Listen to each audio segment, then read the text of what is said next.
Hey everyone, GameHounds podcast. How are you? Welcome to episode 800.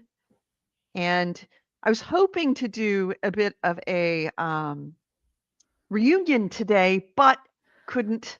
It wasn't in the cards. But we do have, of course, Nick DiNicola and Mr. Maynard, who at one point was a GameHounds host. Will, you were a Hump Date host. Yes. What was the name of your show? I can't remember. Maynard's Minute. Maynard's Minute. That's right. You did the retro report for gaming for Maynard's Minute when we had the Hump Date, when we were a twice a week show. Can you believe that? God, We that did was this so. show at one point twice a week, That was a Wednesdays long time ago. and Saturdays. And Wednesdays was the clean podcast, and Saturdays was the explicit podcast. Mm-hmm. That was Crazy. long ago. That was That's even a lot of before work. me. And Wow.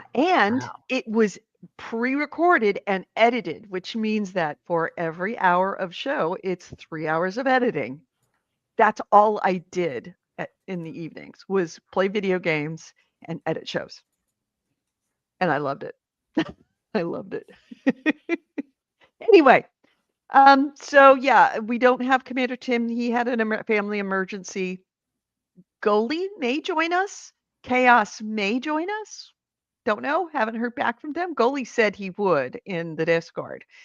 But until that happens, Nick and Maynard and I are all going to be essentially doing just a regular show, because that's what the GameHounds does. We're workhorses. We just Mhm. do the job. All right. So before we No, start, Crowley says he'll be there in a bit. oh, okay, good, Nice. excellent. All right. So let's be professional. And I'm sorry, I couldn't say that with a straight face. Let's be professional and start the show. This podcast discusses video games, pop culture, and technology, and these podcasters have big, fat potty mouths. If you're younger than 18 or are easily offended, please stop this podcast now.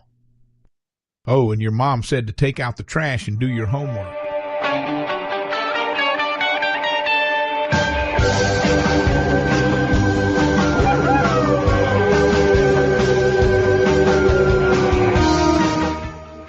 Hello and welcome to GameHounds. GameHounds episode 800. We are recording this on November 23rd, 2025. I'm Edie Sellers, and in absolute stupefied that 800 episodes.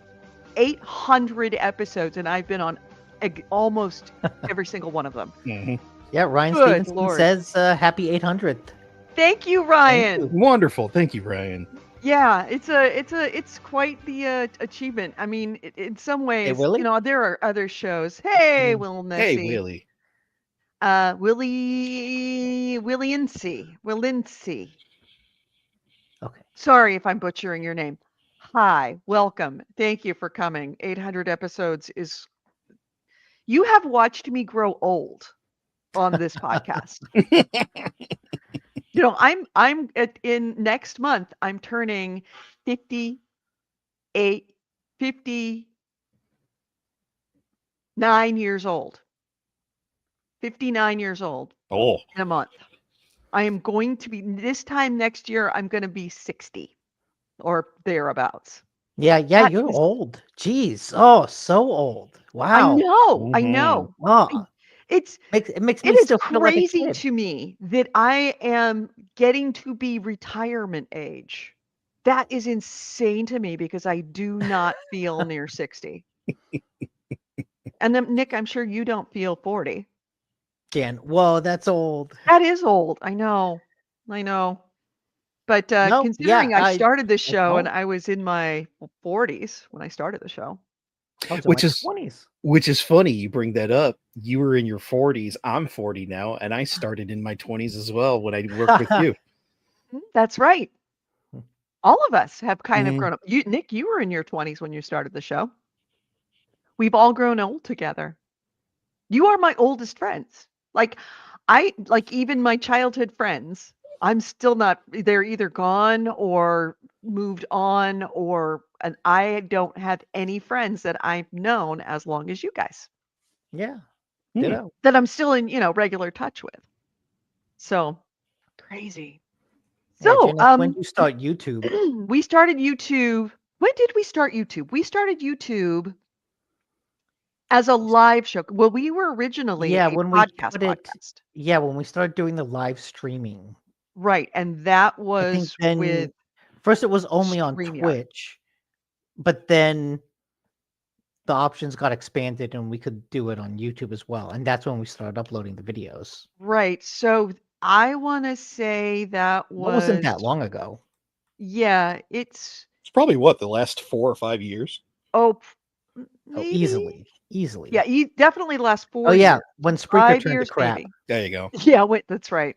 When do you know, I did not know this. So Spreaker was purchased by iHeartRadio. That is why, and we were one of the first Spreaker shows to be syndicated to iHeartRadio, which is why we got unlimited, storage for free. And Oh, they gave us just like the maximum package for free. And when they ended that, that's when we moved over to this, back to Libsyn, because it would have been something like $1,000, $1,500 a month for what we were getting. And they gave it to us for a very long time. So it was iHeartRadio purchased Spreaker. Do you know what iHeartRadio is? I The didn't know this radio until station? just recently. It's Clear Channel, yep. the radio company that wrecked fucking radio. Yep. iHeartRadio is Clear Channel. That's their new name.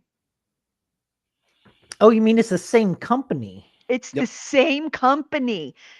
Clear Channel renamed themselves iHeartRadio after essentially becoming a dirty word in radio because they would buy up stations and destroy them, fire everybody, put in, no-name people, and then nothing but syndicated crap. And they renamed it to iHeartRadio. And then they named it iHeartRadio after they destroyed fucking radio. That's just salt in the wound. I know. They destroyed all independent radio in this country. And then they named it iHeartRadio. And then they destroyed Spreaker. Anyway, I can talk shit about them now because they're not giving me free stuff. So, what are you guys playing? I haven't played much of anything. I'm still playing All in Whole. I am going to be moving a lot of my stuff over to the new house in the next week because of Thanksgiving. I know one thing I am going to be playing over Thanksgiving is Call of Duty 7, the new one. I'll be curious what you think of that. I've heard I've poor heard things. Yeah, I've heard nothing but unhappy, but I have specifically avoided all description of why people are unhappy because I want to play it on my own. And know, form my own conclusion of why it is doing so poorly. That being said, Chris found out this week that even though he's only been working for them for not even half a year, some of the coding that he is working on for Sledgehammer is actually in this Call of Duty. Oh, Cool. neat. So I don't know mean, if he's when- actually going to have a I'm credit sure on the it. studios share code, right? Oh yes, they do. They So- all share code. Yeah, They that all makes share. sense. That's the engine. They It all goes share into the engine. repository. Yeah, Right. it goes all into the engine and it refines it and makes it better. Right. Quickly, Jan asked Nick, "How old are you?" I am 44. And then he And a asked, newlywed. Why did they do that? I think he's talking about iHeartRadio killing Spreaker. Well, it's a monopoly. Mhm. It's why did they kill Spreaker? Because I think it just wasn't generating revenue. I can't believe that they were giving. I don't us even know that. why why did they even buy Spreaker? Because they want to own podcasts. That's how. So remember when we started and podcasting was like nobody knew what podcasting was? We had to explain what a podcast was, and And nobody then listened to podcasting podcasts. blew up and everyone got a podcast, and now nobody cares about podcasts. Yeah. Exactly. It's- Well, it's- now it's all true crime podcasts. Oh God, it's all true crime podcasts. That's why they bought Spreaker, is they own podcasting now. If you go and you look at most of the podcasts now, a lot of them are iHeartRadio podcasts. They make their own podcast. Essentially, they find podcasts. They You advertised it too much. amplify them. Not wind. This is all on you, Edie. Yeah, it is my fault. It sort of is. I loved Spreaker. It was, well, also we had the premium product for free and it was great. I could start as many shows as I wanted to, unlimited shows. In fact, Kevin and I had a drone building podcast for Oh, like 5 minutes. But I'm glad I have it because now I have him recorded. I have conversations of us talking because oh, I good. don't have any other recordings of him. So, yeah, in fact, one of these days I'm sort of like toying with the idea of creating a virtual Kevin Oh, through that gets a ChatGPT. little weird. Yeah. Yeah, but then again, fuck him. He's dead. Not weird for him, weird for you and the What dystopia that the hell? that means. Well, I know it's not. I'm not. No, he It doesn't would just give be a nice shit. to have a conversation with someone that sounded like him. I miss that. So even though I know it's ChatGPT, I know it wouldn't be him. It would be nice to just have a conversation with him. Yeah, it sounds like an idea that you took from Metroid with Samus having Adam as a supercomputer. Yeah, you watched some dark sci-fi. Yeah. Turn off Sorry, I the Black needed to Mirror. So, Turn off the Black Mirror. so yeah, I know it might be a little weird, but same thing with my parents. I would love to have a virtual dad, even if it's not my dad, just so I could hear his voice and talk to him. Even if it's about something mundane and the answer is not him, it sounds like him. I'd be okay with that.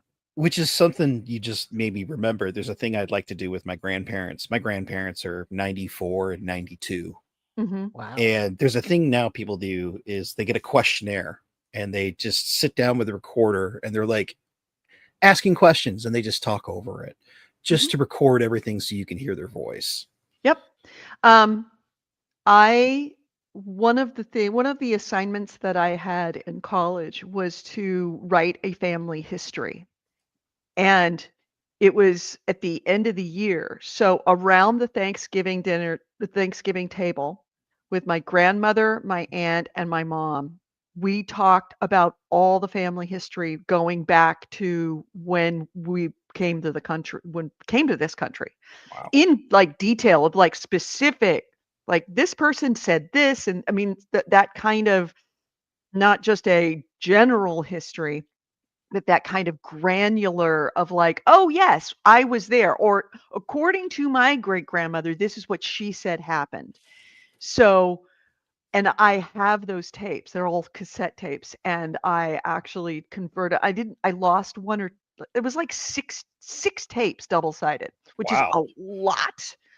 And I think I lost one or two of them, but I was able to put all of Kevin digitized those for me, and I gave those to my cousin so that she has a copy of her mother and her grandmother and her aunt, which would be my mom, all talking about the family history. And it's Thanksgiving, guys.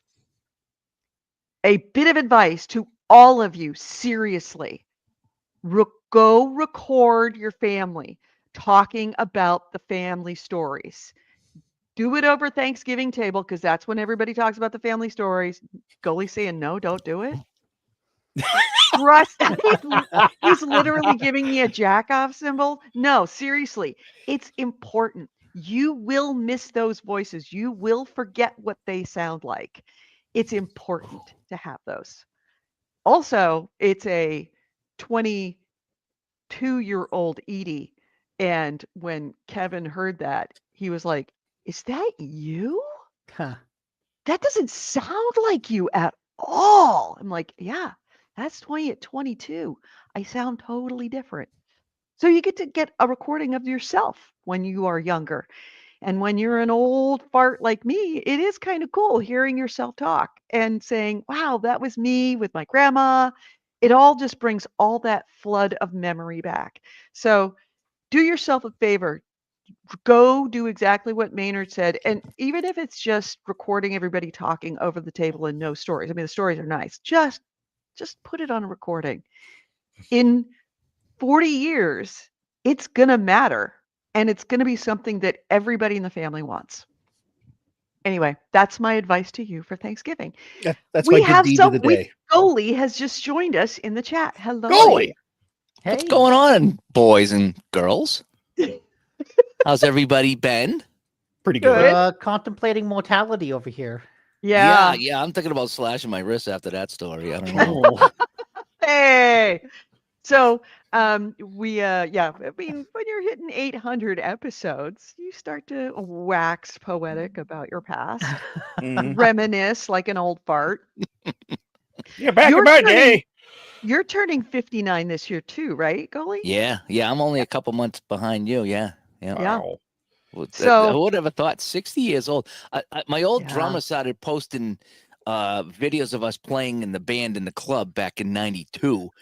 And I was like, I don't even recognize myself. My hair was down to my ass. I was thin. I was just totally hot, singing on stage. And now here I am. I hate leaving the house. And I don't Grumpy do old nothing man. anymore.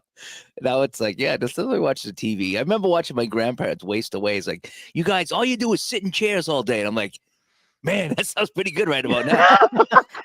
you're like, they Yeah. had the right idea. Yeah, it's Mhm. like it's so hard to get up out of that chair. I mean, they used to watch QVC. That was when QVC was new, and so let's do this is great. Let's get this for Dave for Christmas. And they punch it on the phone and call up and call in, and oh my gosh, that's what they did all day long.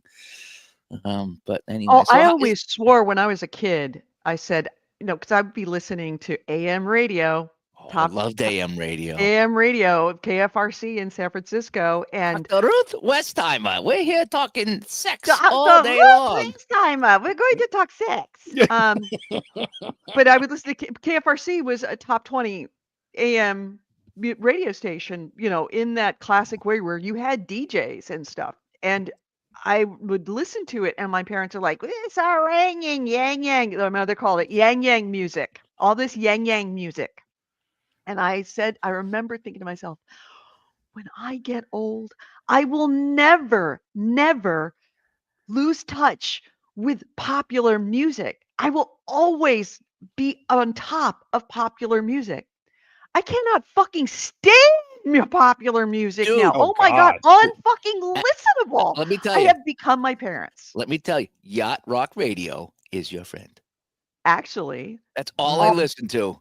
Christopher Cross, Amazon? 24 hours a day. That's all you need. That's all you need.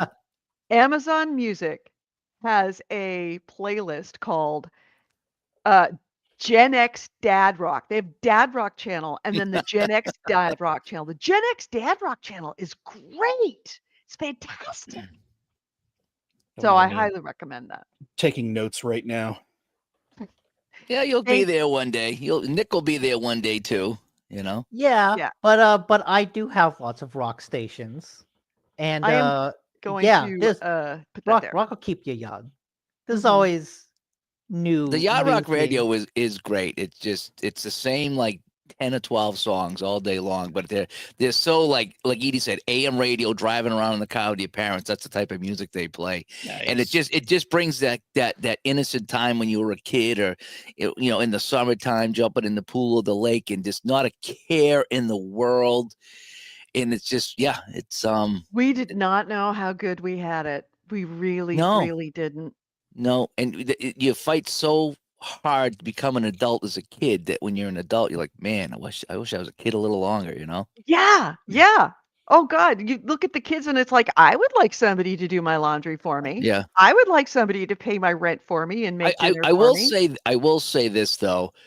I will trade going to work to going to high school or school any day of the week. I couldn't Really? wait to get out of school.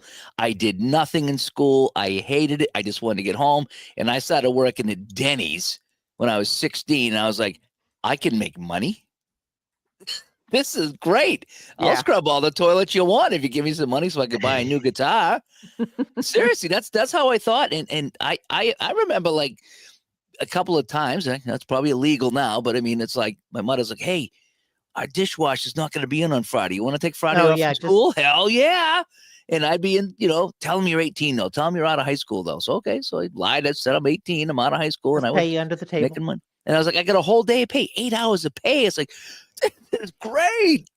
Give me some. Oh, yeah, I hated school. Hated school. See, I loved school. I loved high school and I loved college both times. So I would love, if I could, I would love to go back to college. God, I would love to go back to college. Yeah, I'd Yeah. go back to school. If you could pay me to go to school, I'd do that in a heartbeat. All same day here. long, every day. I Mhm. lasted Happy. 3 or 4 weeks of college and I finally just gave up. Fucking hated that too. Did. Just You let me must have go to had work. some terrible teachers because college was hella fun. I was an A student in high school, like Mhm. A's, especially in math. I was A plus. And I went into college and every test I took in the first month, I failed like 20 and 30. Not like a 60 or 70, a 20 or a 30. And I just went, well, I'm out. I don't know what it is, but I'm out. If I'm failing everything this bad and I'm an A student, then something's wrong. Mhm. I just didn't think I wanted to be there, to tell you the truth. I did want to go and make my own way in life. I didn't want to sit in 13th grade. That's what college was.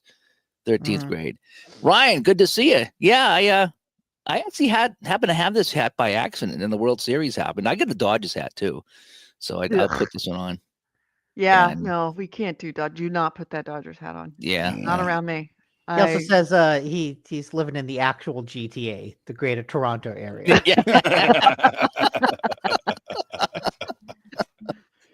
So what's this?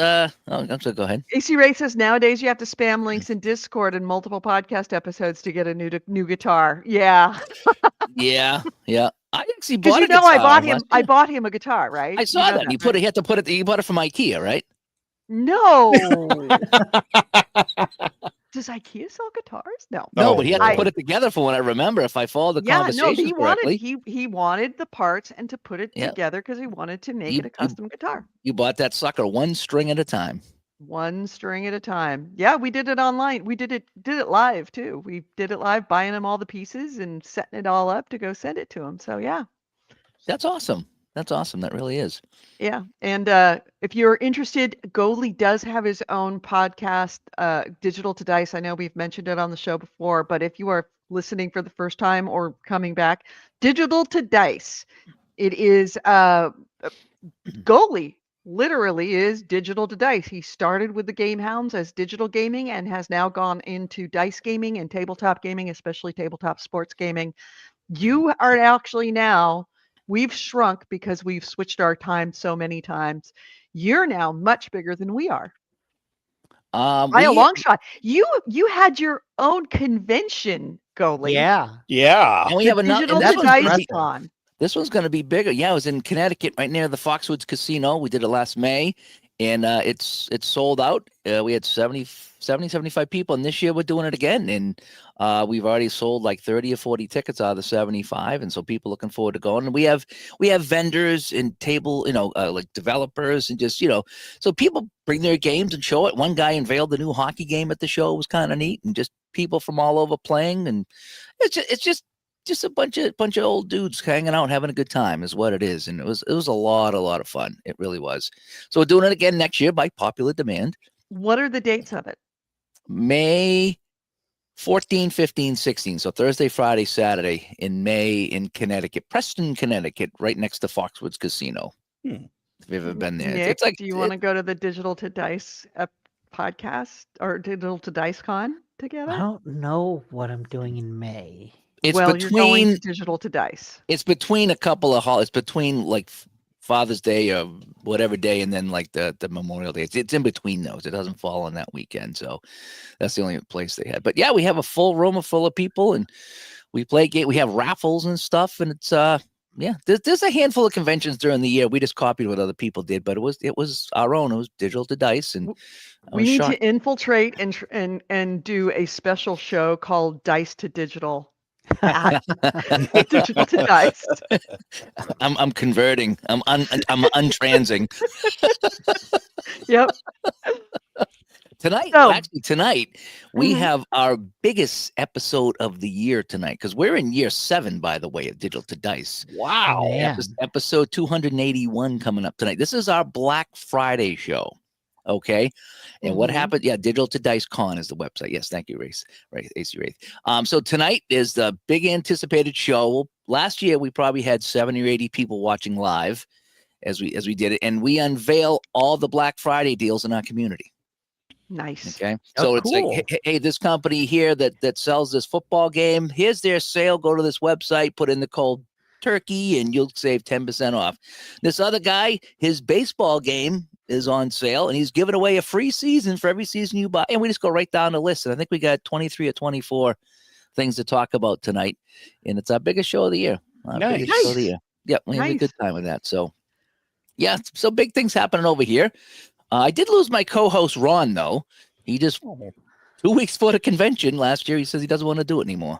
Oh, okay. Good. I thought when you're talking to a widow, when you say I lost my I lost him on the show. Yeah. He just one day just said, yeah, I don't want to do it anymore. I've done it for 6 years and I'm just kind of tired. I think the community got to him.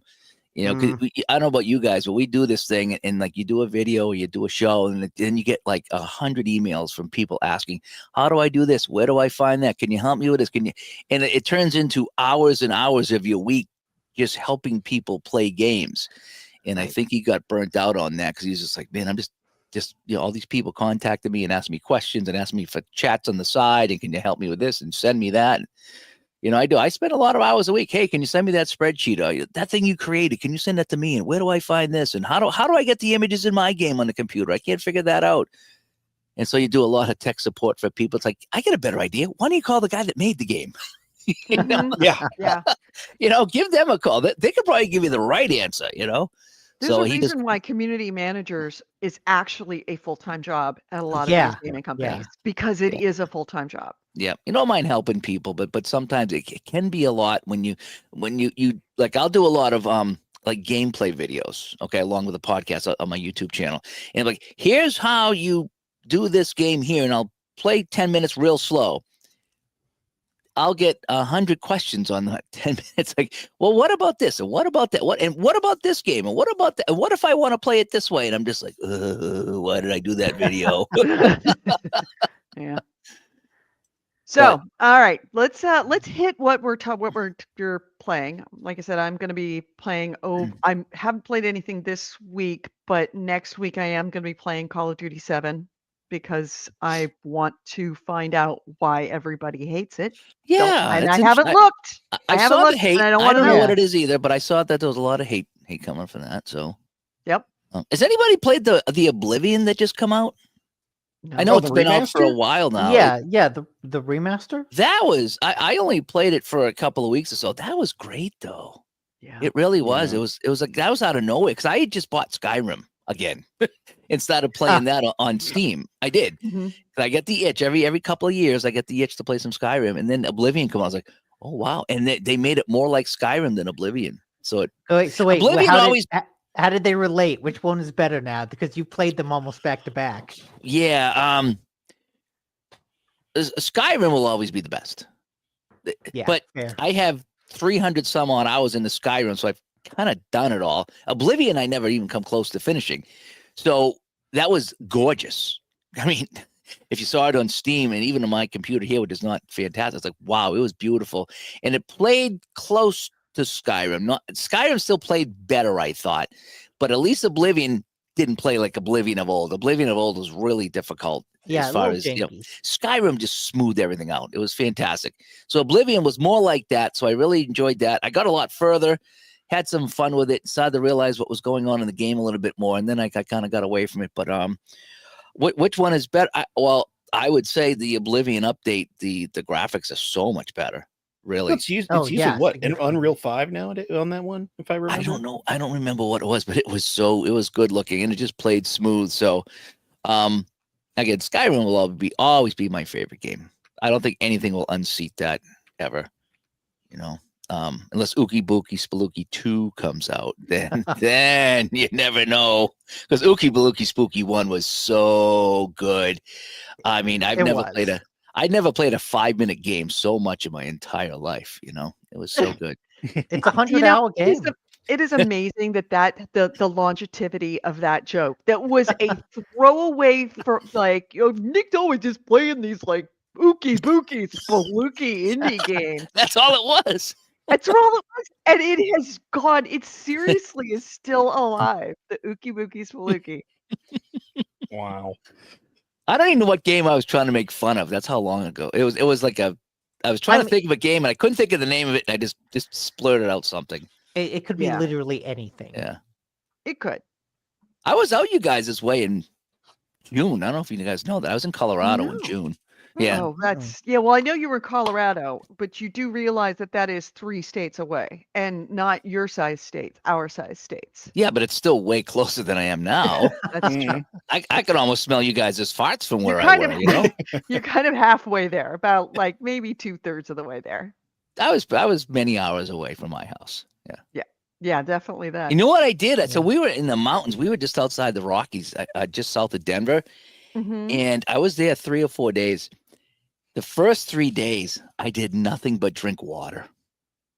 Yes. Seriously. Yeah. Like the Hilton had this big jug of water in the lobby. And so then I go in the conference room, go back out. I must have went back out like 20 or 30 times every day, just filling up water. By the third day, I was like, anybody else drinking a lot of water? And the guy from New England goes, yeah, I've been drinking for 3 days and I can't stop. Mm-hmm. It was weird how much water you just drank out there. Yeah, it's especially in the altitude, and you're in a mile high city. With that altitude, it gets very, very dry, and it was always strange to me whenever I went out to see you. You always had a humidifier on in the house, and I was thinking to myself, really?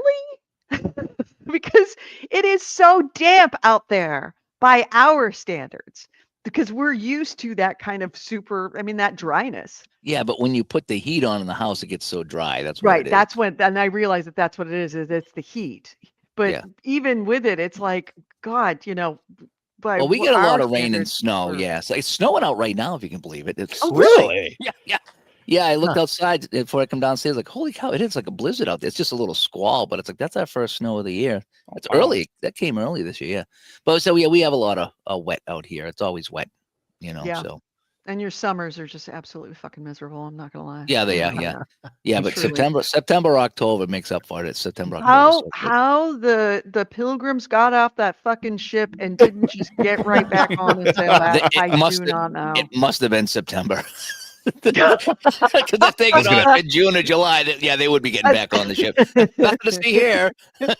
Just alligators. Yeah, don't come to my area during the summer. You'll die. Yeah, You're in St. Louis, right? Yeah, area? that's right. Yeah, you'll probably get shot, right? Yeah, that's one thing. That's probably one thing. Don't come to my area. You'll die. die. Yeah, well, I know. I've seen the crime rate. Is it that bad, really? Well, depending on what areas you go to, but I'll tell you this: if you go outside, it's tougher. If you stay inside, you're all right. You go to North County, you go to East St. Louis, you're done. You go to Washington Park, you're done. But we have both the elements, and we've got crime rate that's like ridiculous here in St. Louis. I have heard that you're kind of Methville too, like South County. Yeah, that's South County hillbillies. Ding, ding, ding, ding, ding, ding, ding. Hold on a second. I'm going to continue to let you guys talk. Please do. I need to go close the shades because I'm starting to get hit by the sun. Nick, what have you been playing? I've been playing Thank you, Nick. Thank you, Nick. Maynard, what have you been playing now? I've been playing.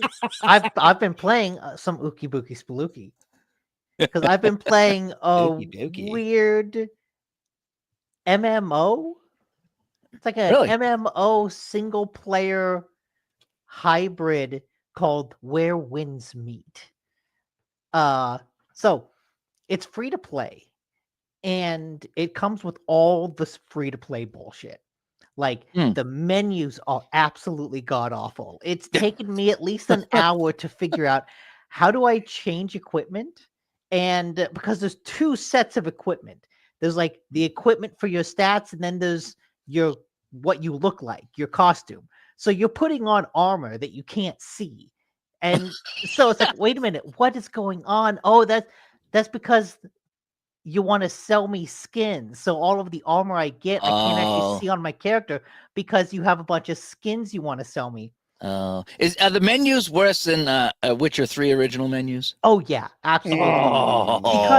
Because Oh. there's so much in the game. It's like, hey, here's all these activities, all these fishing things, all these dancing things. It's like 90% of this doesn't matter to me in the moment, but it's all there. But anyways, the reason I've actually kept playing the game is because the combat and action side of it's actually pretty fun. Like, it's a pretty good open world single player game that then you're like, oh, okay, I've got a side quest. It asked me to go online, so I'm going to go online, and now it's an MMO. And you kind of play in there for 30 minutes, and then next side quest, back offline, single player mode. It's like, oh, this is kind of cool. Weird. It's janky as hell. Like I said, menus not good. I've been booted back to the menu. I've been logged out and booted back to the menu like at least 3 to 4 times a night. Do you think that's part of the game? Maybe it loads back in pretty quickly, but it's just like I'm in the middle of a fight and log out. Imagine a game that does that does that on purpose just to piss you off, and it's part of the game. What's the name of this game again? This is Where Winds Meet. Oh, there you go. Yeah, okay. It's a Chinese wuxia game. So, everyone's in their elaborate Chinese outfit, and they're all doing like the really dancing sword fighting skills. But like Dynasty Warriors. Dynasty Warriors is like maybe a bit more actiony, a bit more button mashy. But that's actually kind of why Where Winds Meet is good. It's got semi-Souls style combat, but it's also not as difficult. And so you can do a bit of button mashing, but there's still combos that you want to do. So it's the way that it wants you to kind of manage your stamina and focus on parrying. Like, it's a good system. And so it feels good to fight. But then it's also surrounded by an MMO game that's kind of broken, but also kind of fun. There's a whole fishing, mini game, a whole fishing skill tree that I got halfway up because I found a location where I could Tai Chi a lake, and it's like throwing a grenade into a lake and just a whole bunch of fish fly out of it. So I just did that over and over again. And every fish that I blew up, it counted as being caught. So all of a sudden I'm halfway up the fishing skill tree because I keep throwing magical Tai Chi grenades into the lake. But that's kind of what makes it fun too, because now I'm considered a great fisherman. But it's a strange game, but really compelling. Not for the story, just for kind of seeing what else the world offers. Oh yeah, sorry, it took me a while to get there. Yeah. So that's the game. We're done talking about it. You can take the video down. So is this free, or did you actually have to pay for this? No, free to play, completely free. That's surprising. Like, the whole thing is free. It's aggressive with its money. Like, a lot of skins cost $30. But it doesn't throw them in your face. It's not that every time you open the menu, it's, hey, here's a thing you can buy. So it really is a full-fledged, pretty fun, open world 3D action game with a pretty big budget, pretty good controls, that's all free. It's just that there's all this stuff along the outside of it that's all live service, free to play mechanics. Are you limited to one skin, or can you get 4 skins? You can get 5 skins. You can get all the skins. You can get multiple 4 skins. I'm just wondering because now I'm interested. Yeah. My God, come on, goalie, Jesus Christ. All right. Well, that sounds actually Yeah, it's interesting. not, It's, I mean, for a free game, it actually looks pretty good. and even that's if it what's is kind of the most buggy. interesting thing about it is that this feels weirdly like a picture into the future of imagine Skyrim, but imagine it just with all this free to play bullshit in it. That is how they justify a free to play Skyrim. What does that look like? That's kind Mhm. of what this is. And it's kind of a mix of like if you take WoW and you mix it with Fortnite, Mhm. and that's kind of what you get. How do you take an MMO and a modern live service game, kind of mix them together while also providing like a good single player experience? It's kind of like a game that's trying to do every business model, and it kind of pulls it off in a shocking way. That actually sounds kind of cool. It's Would you addicting. play it on your Steam machine on your television? You can, because it's on Steam. I know. Yeah. Everything's on Steam. All right. Anything else that you played? That's it. All right. Maynard, I know you're playing Balatro. Goalie, this is a Mm. game, Dice to Digital. This is a game you might actually really, really like. And it's on mobile. So you don't have to sit in front of your television. You can play it on your iPad or your iPhone. Hmm. So tell me more about Balatro. You now, Maynard, I talked about Balatro at length last time. I want your take on it because I only played a little bit of it and then had it completely disrupt my relationship with my boyfriend. It can do that. It can do You that to actually a lot of things. You actually can speak to it as an actual person who's played a lot of it. I think if I remember, I think I've got like 40 to 60 hours into the game. And basically it's poker, roguelike, deck building. So basically you are playing through the game. If you don't have enough chips, you lose, you start over, but over time you're changing your strategies. You're trying to do certain types of poker hands. And it's like number go up, we're good. And it's got a dopamine effect because when you're playing this and you really get into it, and you brought it up last week, like a game can last maybe 3 or 4 minutes, and then there's games that can last maybe an hour or two. It depends on your play style. And basically, like from what I've done, like my Steam Deck is right here. Whenever I travel, Balatro's on this, ready to go. Mm-hmm. I'll be on my flight. I'll be at my hotel. I'll be at my location with all my work done. I'm playing Balatro, and basically it's a time killer. That's what it is. It's a time killer. Now, what's real funny is you really get into it. I've seen streams now. If you've mastered the game, people will modify this game and try to break it. So it's basically, all right, how high can the number go? And they'll do ridiculous card sets where it gives you like a whole bunch of random stuff. And people are trying to break the game or try to last as long as they can until they break the game. But yeah, the boyfriend ended up unintentionally breaking the game. He was logging into it and playing it during a company meeting. And he ended up getting a combined amount of jokers. That because is that you buy jokers. Yes. And these jokers modify the deck and modify your modify multipliers on your hands.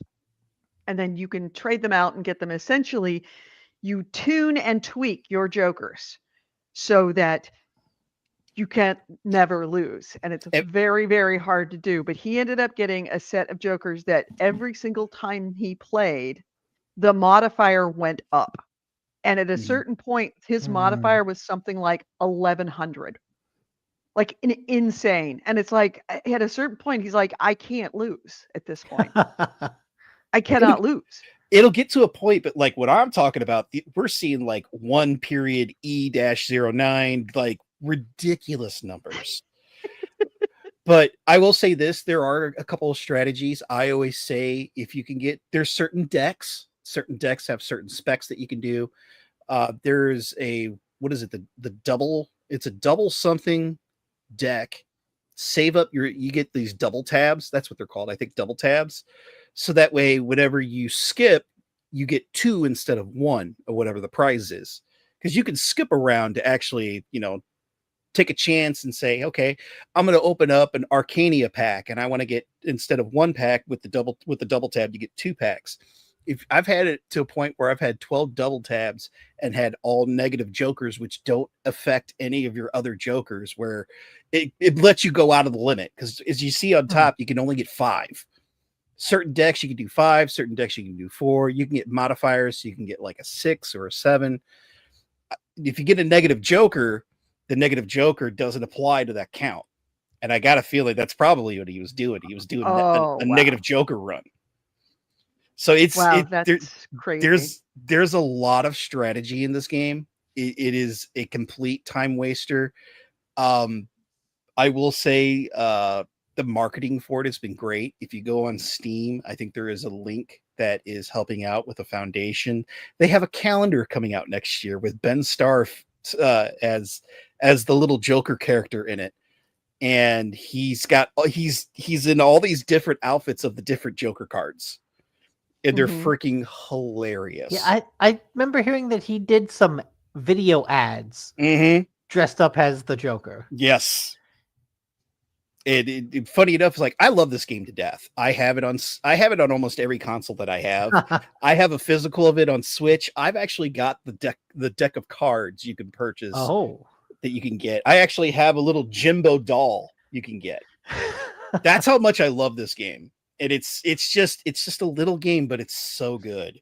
So if you want a major time waster, Balatro, you wonder why it won so many awards the last 2 years. It's just that good. Yeah.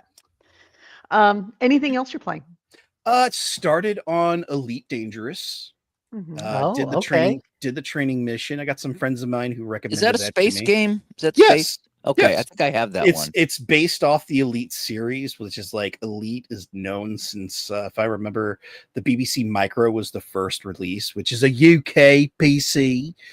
But it also got ported to Commodore 64 and the ZX Spectrum. It's a very old style game, but then now they've modernized it and it's got multiplayer and you can buy ships and you can explore the galaxy. I like to say it's more like No Man's Sky New Game Plus. Kind of like that. I haven't gotten really too far in it. I've only played about an hour or two. Went through the training session, went through the flight session, but I've got friends who play it a lot.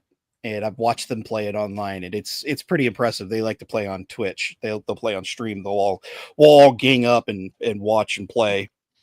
But is it story based or is it just open world, make your own, choose your own adventure sort of thing? It's both. It's both. Okay. So there's a little bit of a story. There's a little bit of lore, but it's more of you can do whatever you want. You can go mine asteroids. You can become a pirate. You can move freight. You can go be a hacker. You can do that. You can do all of that. And more so for it on sale, like the deluxe edition's $10 on sale. So it was kind of an easy purchase for me. Lastly that I've been playing, Goalie, I think you're going to hate me on this one. Been playing a Carmageddon Max Damage. Oh my God. I'm still waiting for my copy of the game. Do you want me to just send you a copy? No, I don't want to. No. You sure? Nope. No, you sure? I'm still waiting for my copy too. Don't worry. And my T-shirt. And my T-shirt. It's the principle of the matter. Yeah, jeez. Well, they're not going to buy a second copy. It's the one and only game I ever crowdfunded on whatever that thing was, and that Kickstarter. I didn't get it. I never got it. Wow. And I never backed another game since. Wow. Yeah. Well, later in the show, there's something to bring up, but Mm-hmm. I have been playing a modified version. It's called an overhaul mod, and they just released 1.6. It really retunes the game, the driving physics, everything. Makes the difficulty a lot harder. Drivers are a lot more aggressive. They will compete with you. Like if you're doing just a lapped race, they will race you. They won't just meander off and just do whatever they want. They will continue the race and try to beat you. It is a fun, stupid game. I've loved the Carmageddon series ever since the original came out back in 1997. Mm-hmm. So And- this come out before GTA. Do you think GTA stole some of this driving into people thing from Carmageddon? I think a little bit. They came out almost in the same time. And it was at that point we just came out of the senators and such doing all the investigations with violent video games and such, where the ESRB was mandated and such. But I do think, if you make a game like this, you're going to get publicity. And I think GTA might have stole a little bit of it, because it wasn't just driving around and running over people. It was doing crime. And both are great. I got no complaints. But Carmageddon, to me, I played more Carmageddon, and I just love this game to death. And I still play the original. I've got an old Pentium 2 in the back that I play the original Carmageddon and Carmageddon 2 on, which is great. So, but yeah, if you do get Carmageddon max damage, there is an overhaul mod I would highly recommend, free of charge. Just do a little bit of some installation files, and it really tweaks the game and makes it a lot more fun. Yeah, in general, this was the game that for me that really solidified my love of gaming. And just the only thing about it is that it was terrifying to play this game for like a few hours and then get into a car. Yeah, I gotta go get some milk. Yeah. It's like at a certain point, you're like, you have to remind yourself, do not turn into the other cars. Do not yes. hit Yeah. the pedestrian. Now picture this. Picture a younger kid that 17, 18 that just got their license that wasn't mature like us. You know what I mean? That's a serious issue. You know, it's funny. You bring this up, and it's like I almost had the same scenario when Burnout 3 came out. I just got my driver's license. Oh, God, So- yeah. That's Such a why they fun don't make game. arcade racing games anymore. Oh, it breaks my heart. It breaks my Mhm. heart. I will say too, another fantastic thing with Carmageddon. You guys know what the lore of that game is, right? Like where it originated from. No. It was supposed to be at first a what was the movie? Mad Max? Death Race? Yeah, it was supposed to be based off of Mad Max. Oh, okay. It was supposed to be a Mad Max game. They lost the license. They tried to get another license. It fell through, but then they made it very similar to it. Death Race 2000. Right, Death Race. Yeah. Okay. Yeah, that makes perfect sense. David Carradine and Sylvester Stallone. Mhm. Man, that was such a good. It's just a stupid B-rated movie, but I love it to death. It's such a good movie to watch. That's all I've been playing. Even though I got this nice, massive, large compilation library behind me, I've just been playing a little more modern stuff recently. We don't talk about the Yeah. backlogs. No, Yeah. That's no. a dangerous road to go down. What happens on Steam stays on Steam. Yeah, true. Whatever happens Or in what this happens in room, the Steam sale stays at the Steam sale. that's true. All right. Well, you know what? We might as well just continue on like doing it a regular show, but with a 4 set, which I am happy. Well, of course, I is. gotta head out. I got things to do before Oh, my okay. big show tonight, but I did want to come by and say congratulations to all you guys on 800 shows, and Thank you. and here's to another 2 or 3 more. Yeah.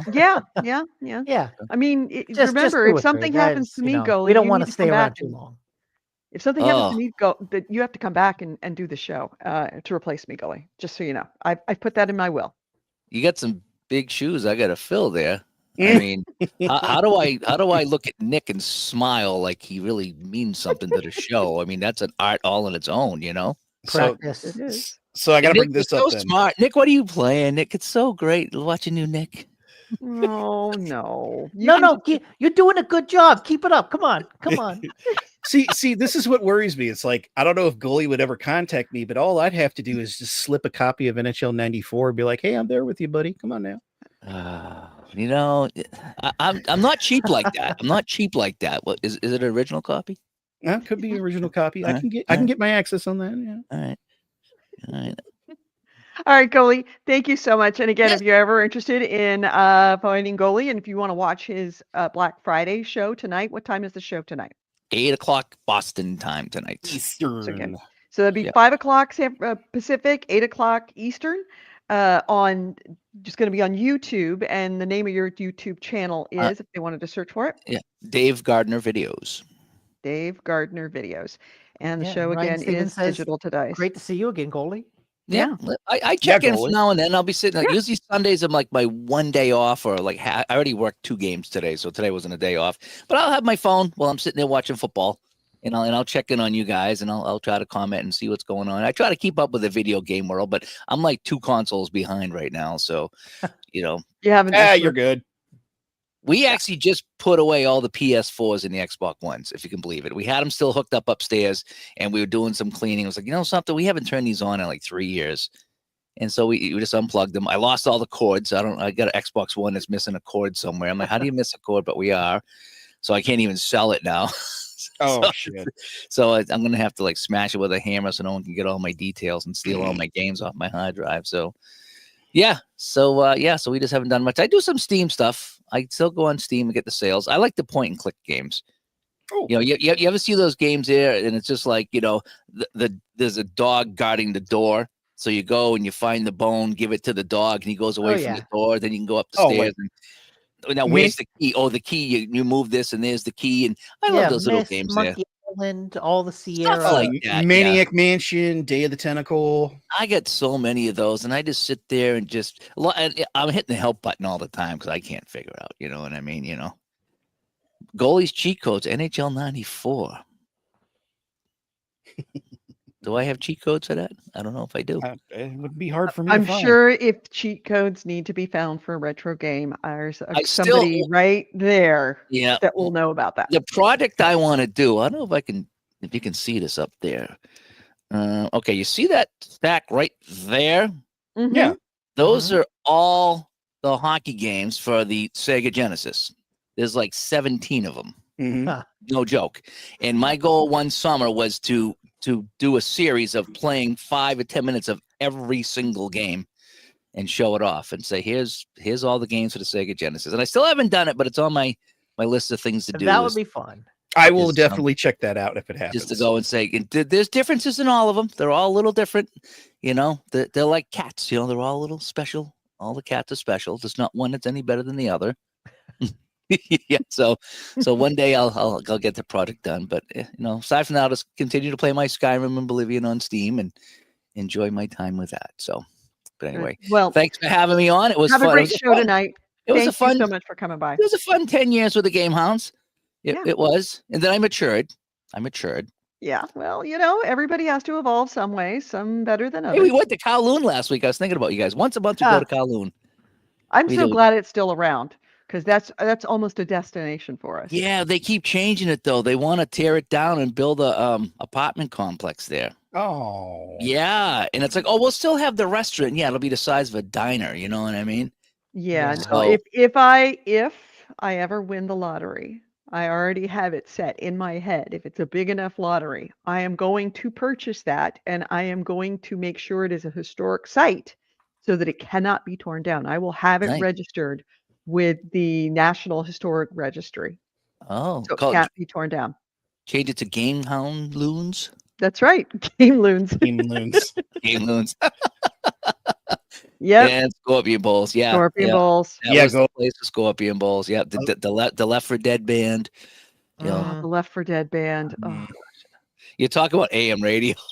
The Left 4 Dead band. That was it. You know. yep, pretty much. All right, have a great show. Thank you Bye, so much for being guys. here. Bye, Bye. goalie. Yeah. Bye. All right. With that note, let's get down where I can go to it, and let's hit the news. News, the news, views, and commentary of the week in gaming with Gamer Edie. May the Nard, and hold on. The first item is First of all, AC Wraith is reminding you that with a big enough win, you said we'd each get some of the money, but would have to move in with you for a year. Did I say that? You don't have to move in with me for a year. I'll still give each of you some of the money. Not going to say how much, but I would absolutely. When you're 60 and you're looking at like a lottery win, there's only so much. It's a bit like Gabe. How much money does one person need for that short a period of time? So you might as well spread it around. How many yachts can you buy? Right. I don't have any kids. Who am I going to leave it to? My rich cousins? They don't fucking need my millions. They've got their own millions. So, yeah. Anyway, first item is Nick. You're the ones Me? with the items. I mean, I've got a couple, but Oh, nothing. do I have huge. items? Yeah, take the floor, Nick. Okay. No, all right. I'll Oh, take no, an wait, item. no, I got one. No, I got take an item. good. No. I got fun, good news, happy news. Okay.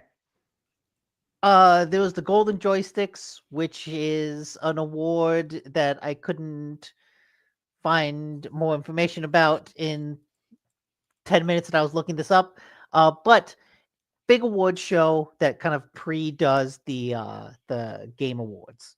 And in this case, Claire Obscura like really cleaned up. It tied Baldur's Gate 3 with 7 awards, one for Best Soundtrack, Best Storytelling, Best Visual Design, Ultimate Game of the Year, Studio of the Year, and awards for Jennifer English and Ben Starr for Best Actress and Best Supporting Actor. Wow. I've got to play this game. I've got to play this I'm game. surprised you haven't yet. Yeah. Like I swear to God, the intro is like you'll play the intro, and the intro is just like you walking around this town as everyone prepares for the expedition. And the way that it builds up and the way that it kind of teases out the world, by the time you get on that ship and that ship launches out there, you're like, this is like the start of a really great TV show. And just like you're sitting there like, I am along for this ride. I want to see what happens next. I probably will very shortly. I know I keep saying that, but yeah, it's getting closer now to a Yeah, so thing. yeah, best intro of any game I've played. Oh, Brian Stevenson said that. Yeah, Yeah. it's okay. All right, I'm down.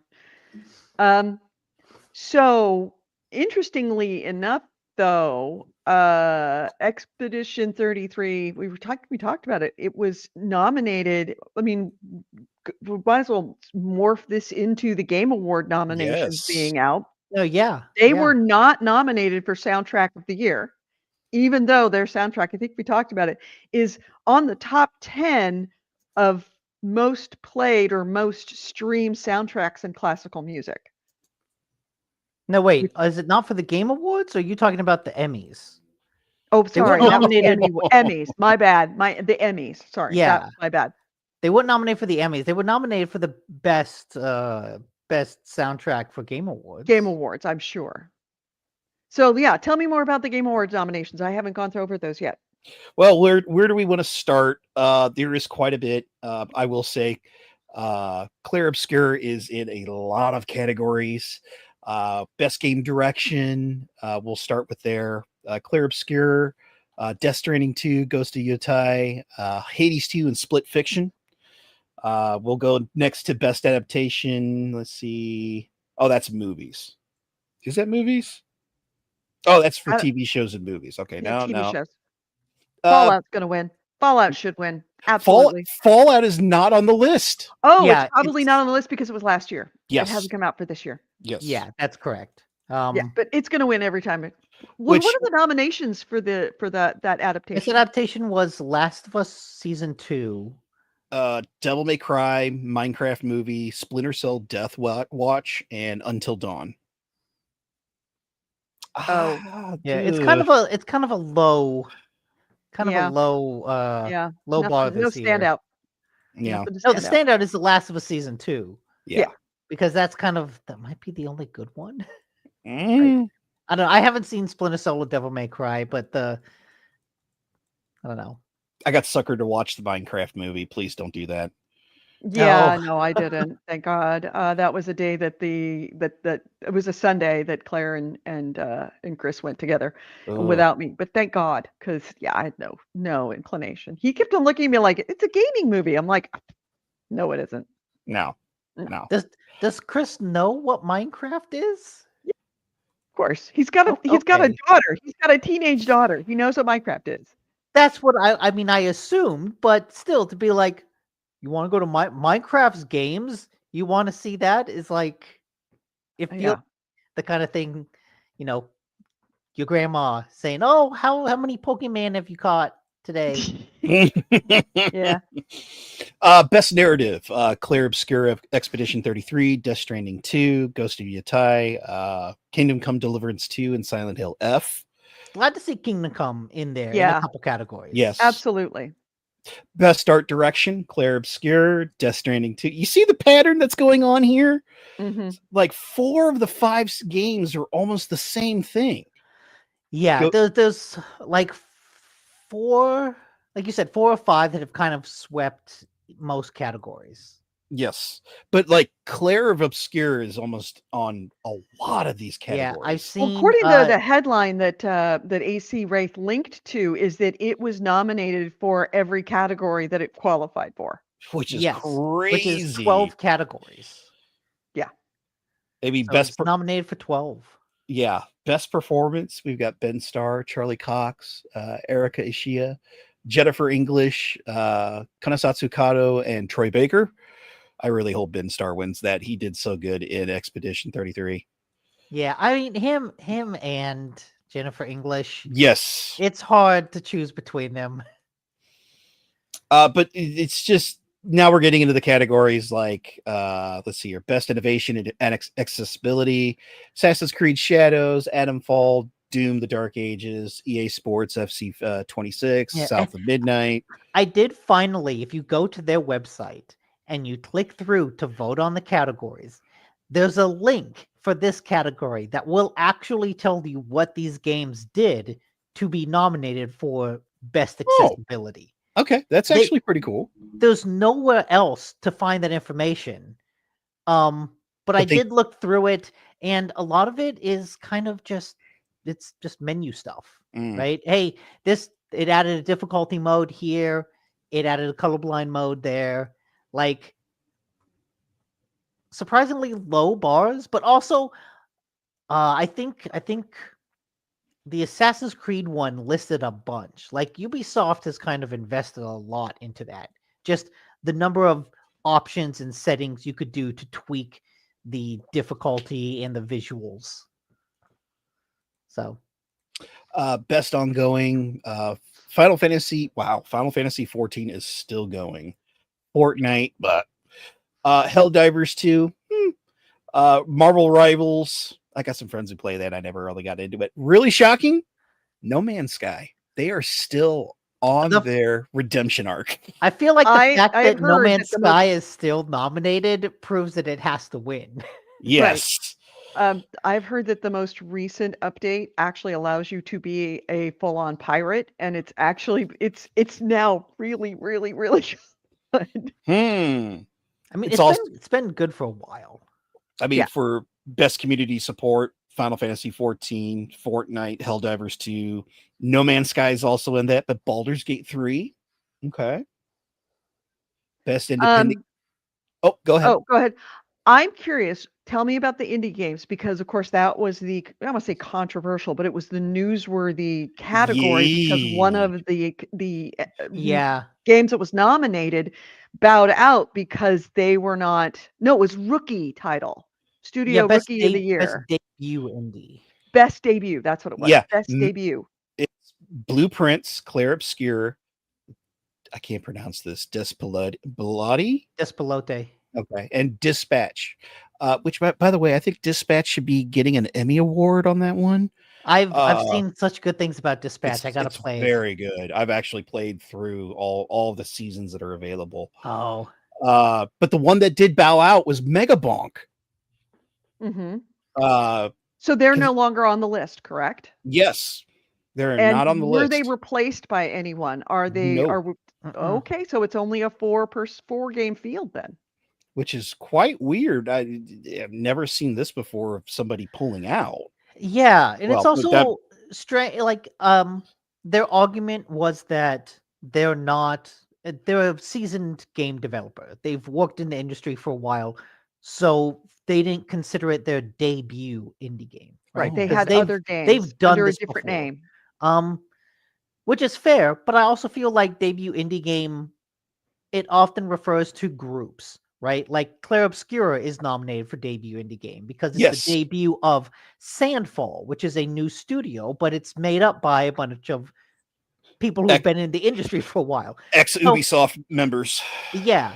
So it's an interesting consideration because, like, if he doesn't want to be nominated, right, he can pull out of the nomination and all he wants, but it's also interesting to hear his argument and think that, I don't know, it could apply to a lot of people.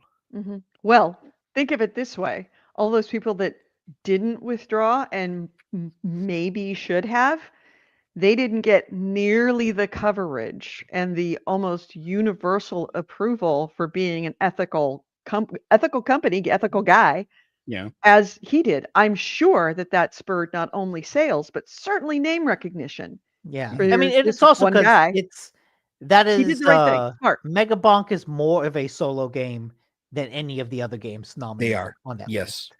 Now, best independent game, so best indie game. Absalom, Ball Pit, Blueprints, Ball Pit's cool. Claire Obscura is in there, Hades 2, and then Hollow Knight Silk Song. So that's going to be a very interesting one. That's to going to watch. be like a bloodbath of a category.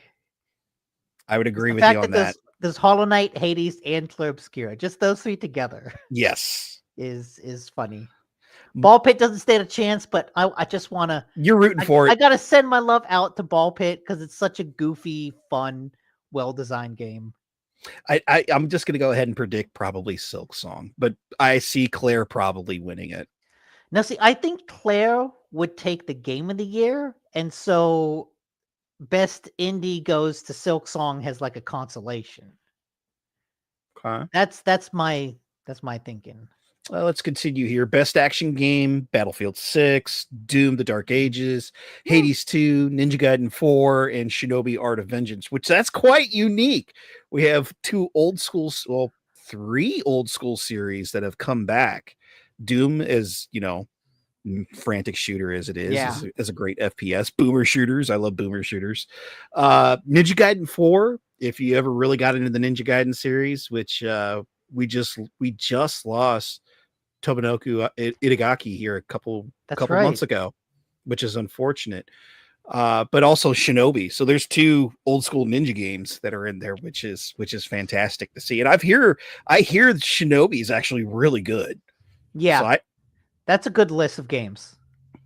Let's see. Continuing on, best action adventure game: Death Stranding 2, Ghost of Yotei, Indiana Jones of the Great Circle, Hollow Knight Silk Song, and Split Fiction. That's going to be another bloodbath to watch. I mean, you know what? It's been a pretty good year for games. It has been. Let's see here. Best RPG: Avowed, Claire Obscura Expedition 33, Kingdom Come Deliverance 2, The Outer Worlds 2, and Monster Hunter Wilds. I have heard good things about Outer Worlds. I got to vote for Kingdom Come for that one. Come on. Claire Obscura is great, but Kingdom Come has to represent something. Now, here's a category I'm not impressed with. I'm a big fighting game fan. 2XKO, Capcom Fighting Collection 2, Fatal Fury, City of Wolves, Mortal Kombat Legacy Collection, and Virtual Fighter 5 Revo. I'm just going to go ahead and say it. Give it a Revo. Give it a Virtual Fighter 5. We've been dying for a new Virtual Fighter. It's in process. They brought back Virtual Fighter 5 to modern consoles in the Like a Dragon engine. It's really good. Highly recommend it. But everything else, I'm not a fan of the Fatal Fury because of personal things. The Mortal Kombat Legacy Collection, it's had some problems I've been noticing with difficulty where it still does the CPU's watching your inputs and getting you back. 2XKO I've never heard of, but the Capcom Fighting Collection 2 is actually pretty good as well. But I want Sega to win it. Let's see here. Best family game: Donkey Kong Bonanza, Lego Party, Lego Voyagers, Mario Kart World, Sonic Racing Cross World, Split Fiction. Why is Split Fiction in there? That's quite weird. I don't know on that one. I'm going to be honest. Like, I haven't started Bonanza yet. I got bored with World pretty quick. Haven't played the Lego games. Cross Worlds I heard is pretty good, and I haven't played Split Fiction, so I don't really Yeah, have. I heard the Lego games were really good. Voyagers, and was it Lego Party? Right? Yes, It was yeah, the Lego's Lego Mario Party. Party. Yeah, I heard on Giant Bomb they were actually saying that they were enjoying that more than the latest Mario Party. yes. Best sim strategy game: The Alters, Final Fantasy Tactics, The Invalis Alters. Chronicles. Oh, okay, yeah. That's good. Jurassic World Evolution 3, Civ Myers, Civilization 7, Tempest Rising, and 2 Point Museum. I really hope Final Fantasy Tactics wins it. You know what? It should win it, but also that's kind of unfair because it's the best tactics game ever made. And so, like, of course, they should just name the category. Yeah. Instead of best strategy, best sim strategy. Oh, it's the Final Fantasy Tactics Award. Oh, it goes to Final Fantasy Tactics. Final Fantasy Tactics presents the best, blah, blah, yes. Blah. Another category I love, but unfortunately they mix it a little bit. Best sports and racing: EA Sports FC16, F1 2025, Mario Kart World, Rematch, and Sonic Racing Cross Worlds. Cross Worlds. I'll just give it that. Oh, interesting. AC Wraith is in the chat saying 2XKO is a free-to-play fighting game based on the universe of League of Legends. Really? Oh. That's not what I would have thought. And yeah, it reminded him he needs to watch Arcane. You should watch Arcane. Arcane is great. What happened here, Edie? I just saw something come up. No, it's all handled. Bands. Oh, okay. Handled. All handled. Very got good. a spammer and wanted him off my screen. Bad. Anyways, continuing. Best multiplayer: Arc Raiders, Battlefield 6, Elden Ring, Night Rain, Peak, and Split Fiction. That could be tough. That's a tough one. A lot of positive things about all those games. Mm-hmm. I've got another Discord group that are playing a whole bunch of Arc Raiders, and I've got one group that's playing Battlefield 6. So it's like, holy crap. Let's see here. Most anticipated. Oh God, please shoot me. I mean, this is obvious. Yeah, it's do we really need to conversate on this? No. Okay. Then let's move on. Best creator content of the year. Ookie Bookie Spelooky will win it hands down. Esports, no. Oh yeah. Oh, best you want to talk team? Ookie Bookie Spelooky. Ookie Bookie Spelooky. Best athlete, best team, player's voice. Yeah, that's about it. That's what's going on. If I remember the events on the 11th, it is supposed to be on Twitch right here. I'm not sure if it's not on like a cable syndicate channel. Didn't we talk about how that the Game Awards are going to be on it's Amazon this year? Oh, it's Amazon. That's right. Yeah, Amazon Prime. Yeah. Okay. So you can actually watch it on your TV instead of watching it on your computer screen. I mean, I can watch YouTube on my TV because TVs have YouTube now. That's the world we live in. I can put it on my TV. I've got my computer connected to my third monitor, which is a 40-inch TV in here. I know. We will talk about that, by the way, coming up. We machine again. All right. So my first item is Ubisoft. I remember last week we talked about how Ubisoft had canceled its earnings report and suspended its stock sales minutes before it was supposed to go live with the earnings report. And how is it being sold? What happened? And Nick and I had a long conversation about never ascribe to malice what can be ascribed to incompetence. And I thought maybe something was wrong with the numbers. And I said it was really unlikely because they have professionals working in these offices. With that many people in finance, the likelihood of it being a mistake in the numbers at that late a stage is almost impossible. Well, we now know Ubisoft has explained why it halted the I said training. Hold on a second. Let me change that. Trading There we go. It explained why it delayed the earnings report and why it halted all the training was it was numbers. It was bad numbers. The numbers were wrong. They got the The they numbers math were wrong. wrong. The cooking So- was bad. Right. So Oh, the we added when we should have subtracted. Subtracted. Oh Shit. shit! yeah. So they were going to do that, like I said, half of your earnings report, and they didn't do it. Ubisoft has explained since what happened. Basically, the company made an accounting error on their report. Ooh. It was spotted by an auditor, and which is they have outside accounting firms Mhm. that review these numbers. Like I said, this is multiple layers of people triple checking numbers to make sure, because we're talking about, if you're wrong, Onions. It's like onions. you could go to jail if you're yeah, wrong that- about some of this stuff. And you're Absolutely. talking about a public trading company. So apparently this outside auditor, an accounting firm, looked at it and said, whoop, whoop, whoop, whoop, and reported that to them, that there was this mistake, and it was a kind of mistake that violated it. It was non-compliance. It's a compliance issue on that number. So the Nintendo had to delay that first half report and Ubi. delist its stocks because it found this error of non-compliance. It was Ubi, not Nintendo. Ubi. Did I say Nintendo? I meant Yes, Ubi. you did. Yeah, Yes. you know what I meant. Yes, I did. So, and interestingly enough, though, Mhm. here's the little kicker on this. The accounting error was found for the year 2024-2025, Oh. not the year 2025-2026 timeline. And that is a very important period because the previous year's results set a baseline for comparison to the current results. And if results. last year it had Mm. lower numbers than this year, it looked like Ubisoft grew. And they didn't. No. So that's why this adjustment had to be made. That's why they had to suspend all of the trading on the stock. That's why they had to delay the results, because they found an error in the previous year that made this year look better by comparison. So this year's numbers were right. It was last year's numbers that Yeah. were wrong. And if they'd have Ouch. reported this year's numbers with a growth number on it, that's the part where it'd have been non-compliance. Yep. Mm. False information. Right. So it was an old error and that's why it was found at the last minute. It was an old error that So was who found. who the who new checked the one. numbers last year, because they fucked up?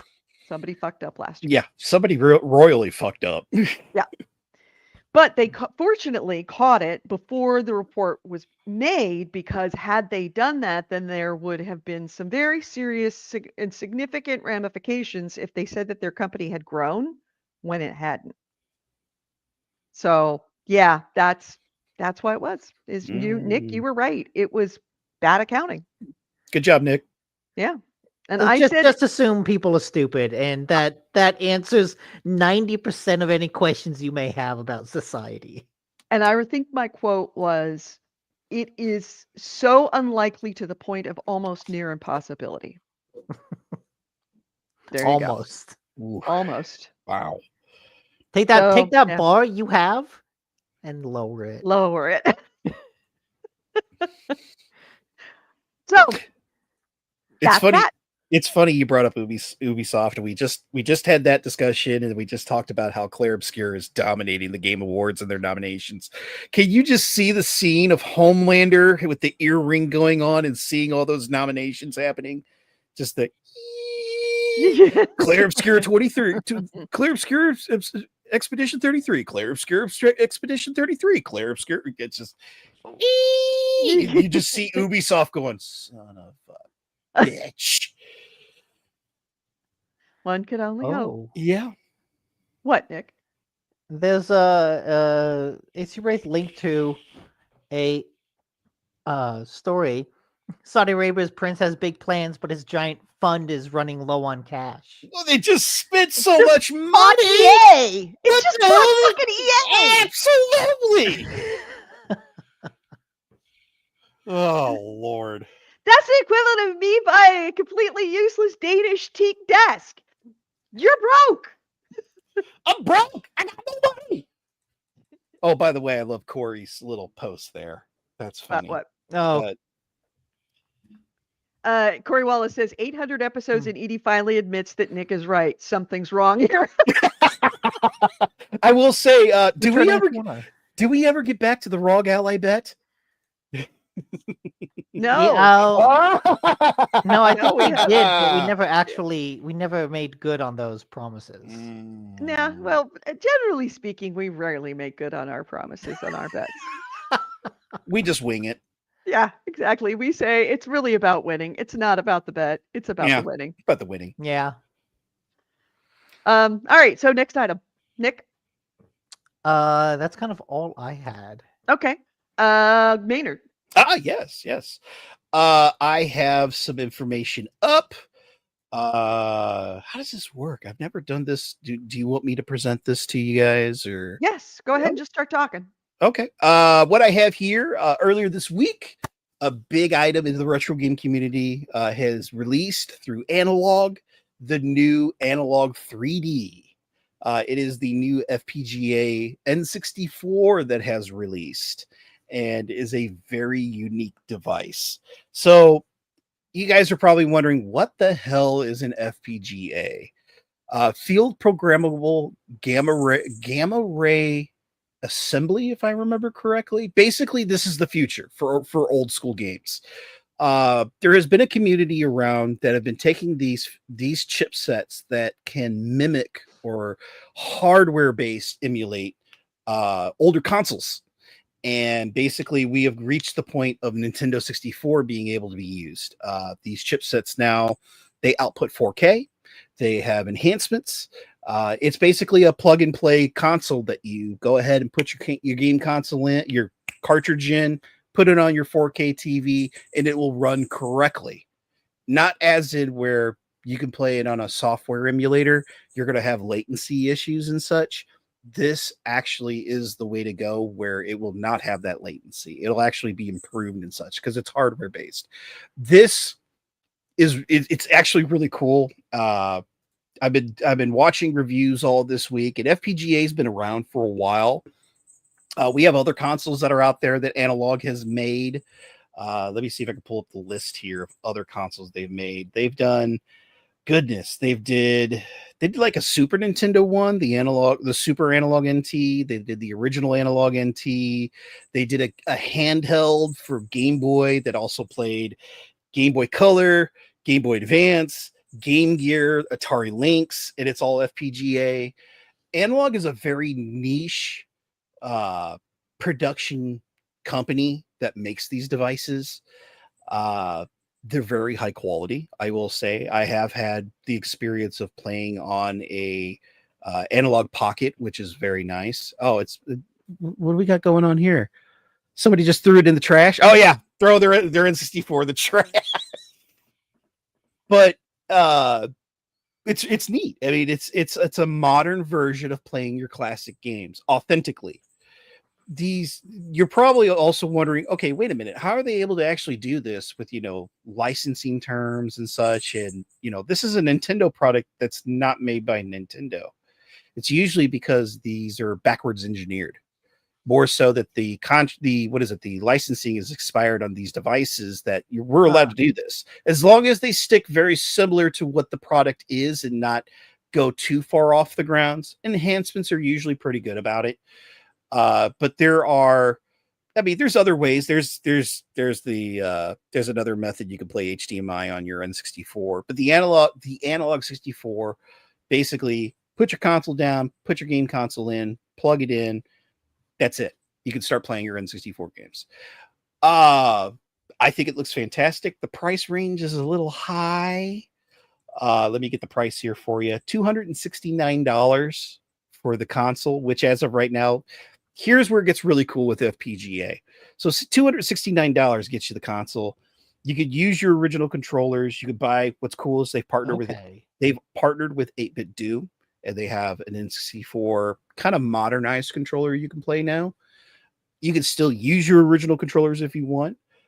There's actually also kits you can get. You can take an original controller, take all the components out, the electrical components, and put a Bluetooth modular kit in there, and actually it'll operate just like an original N64 controller, just in Bluetooth for that console. But there are other consoles that are out there. When I was just at Portland Retro Gaming Expo a couple weeks ago, back in October. I had the opportunity to experience the Mod Retro's Mod 64 as well, which is another different N64 counterpart. It's a different version of what Analog is made here. Same type of technology and such, FPGA based, 4K gaming, all that. But here's the weird thing. I don't mind, what the technology is.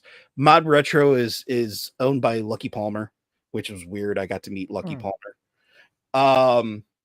They've also make the Chromatic, which is another FPGA based Game Boy. Plays Game Boy Color.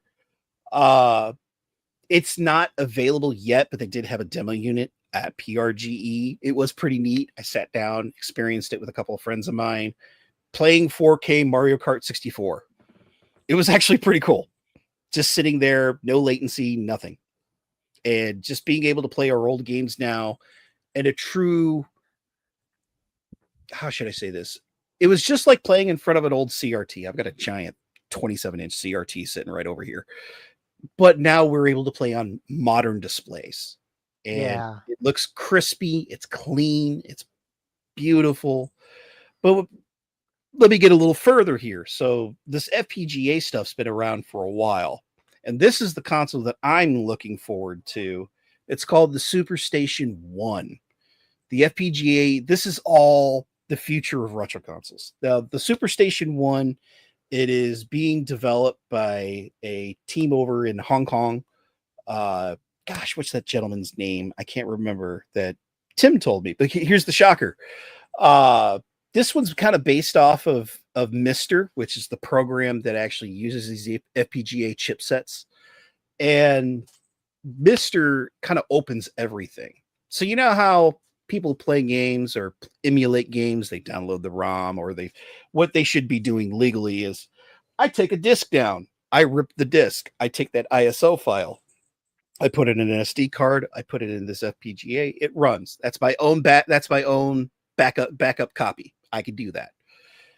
This is how it works. And basically what's really neat is this is more PlayStation based. So the console itself for the SuperStation 1 looks like, do you guys remember the original PlayStation where it was the smaller version? There it is right there. And this is the one that I'll be purchasing. I've already got my pre-order in.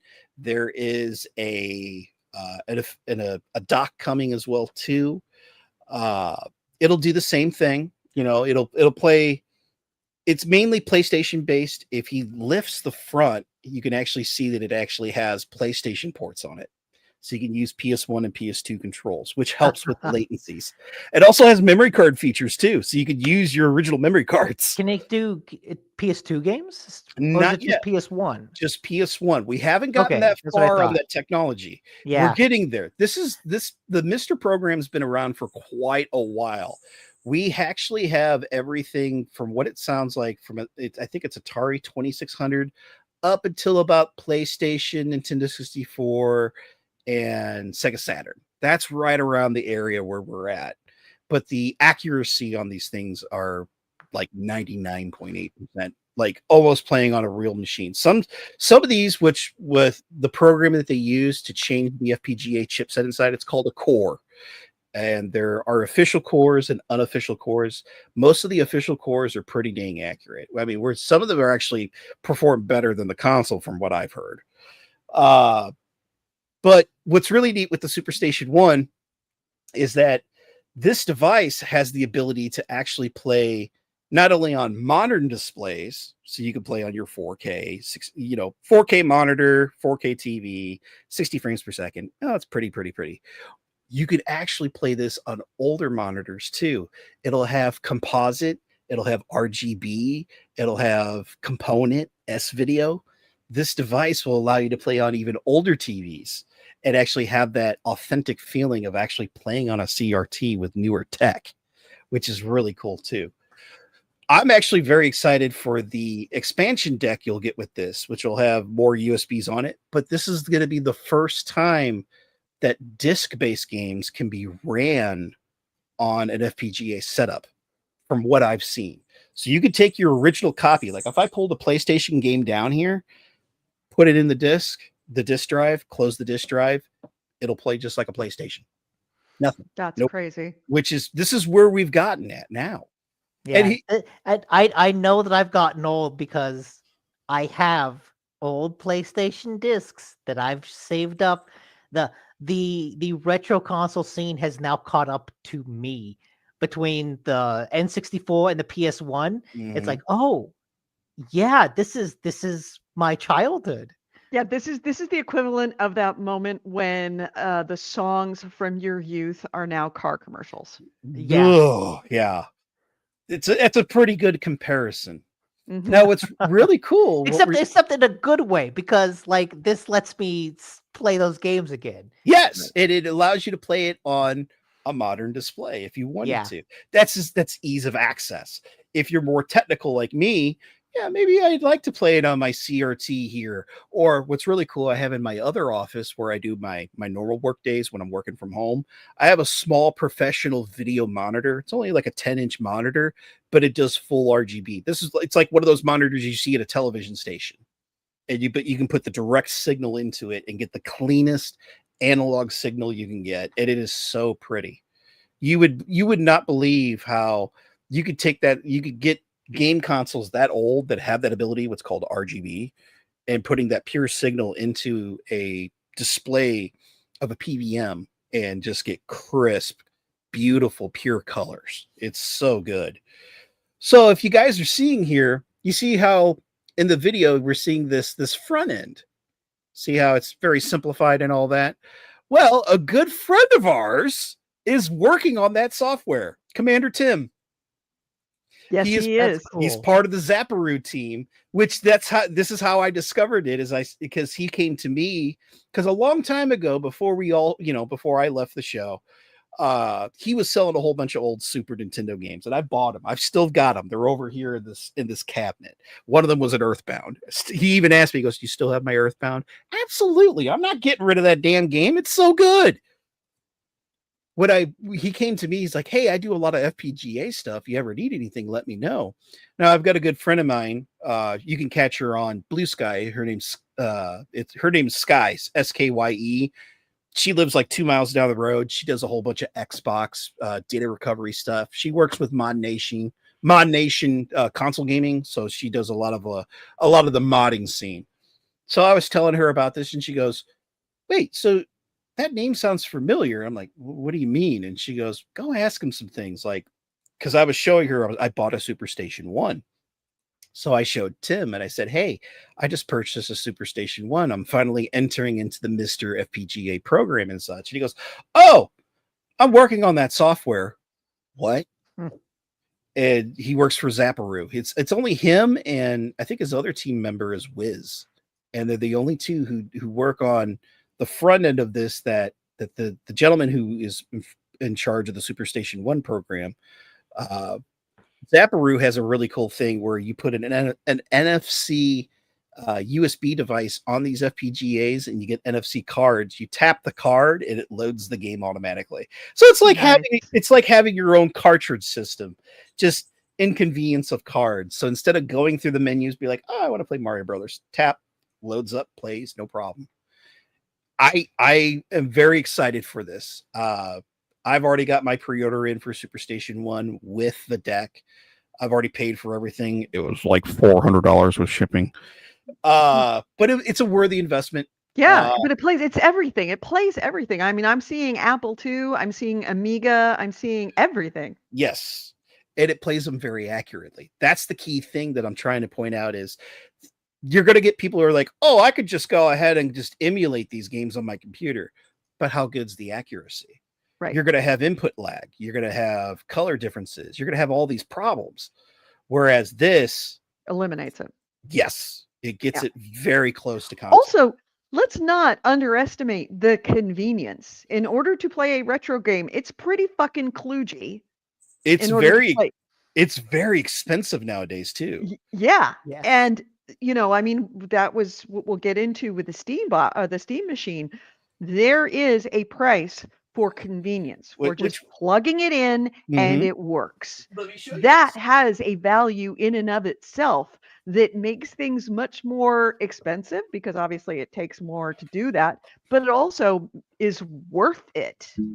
This was one of my consoles I purchased last year that I'm glad that the Mr. Program's working on it. Hey kids, do you remember the Atari Jaguar? Oh God. 64 is better than 32 and 16. Do you want to know how much this freaking console cost me? How much? About $300. Oh my God. But then what's crazy is that there's also aftermarket stuff on here. I've got an adapter on here that does RGB, so I get the purest signal. I have a device that's called an open source scan converter that puts it onto 1080p pictures, which it's pretty dang good. Just the console itself, $300. Right. And that's not the investment of that adapter I purchased for it is another $75. It adds up super quick. And if you consider it, this will not only make it convenient for the people that are already into retro gaming and make all of those expenses go away.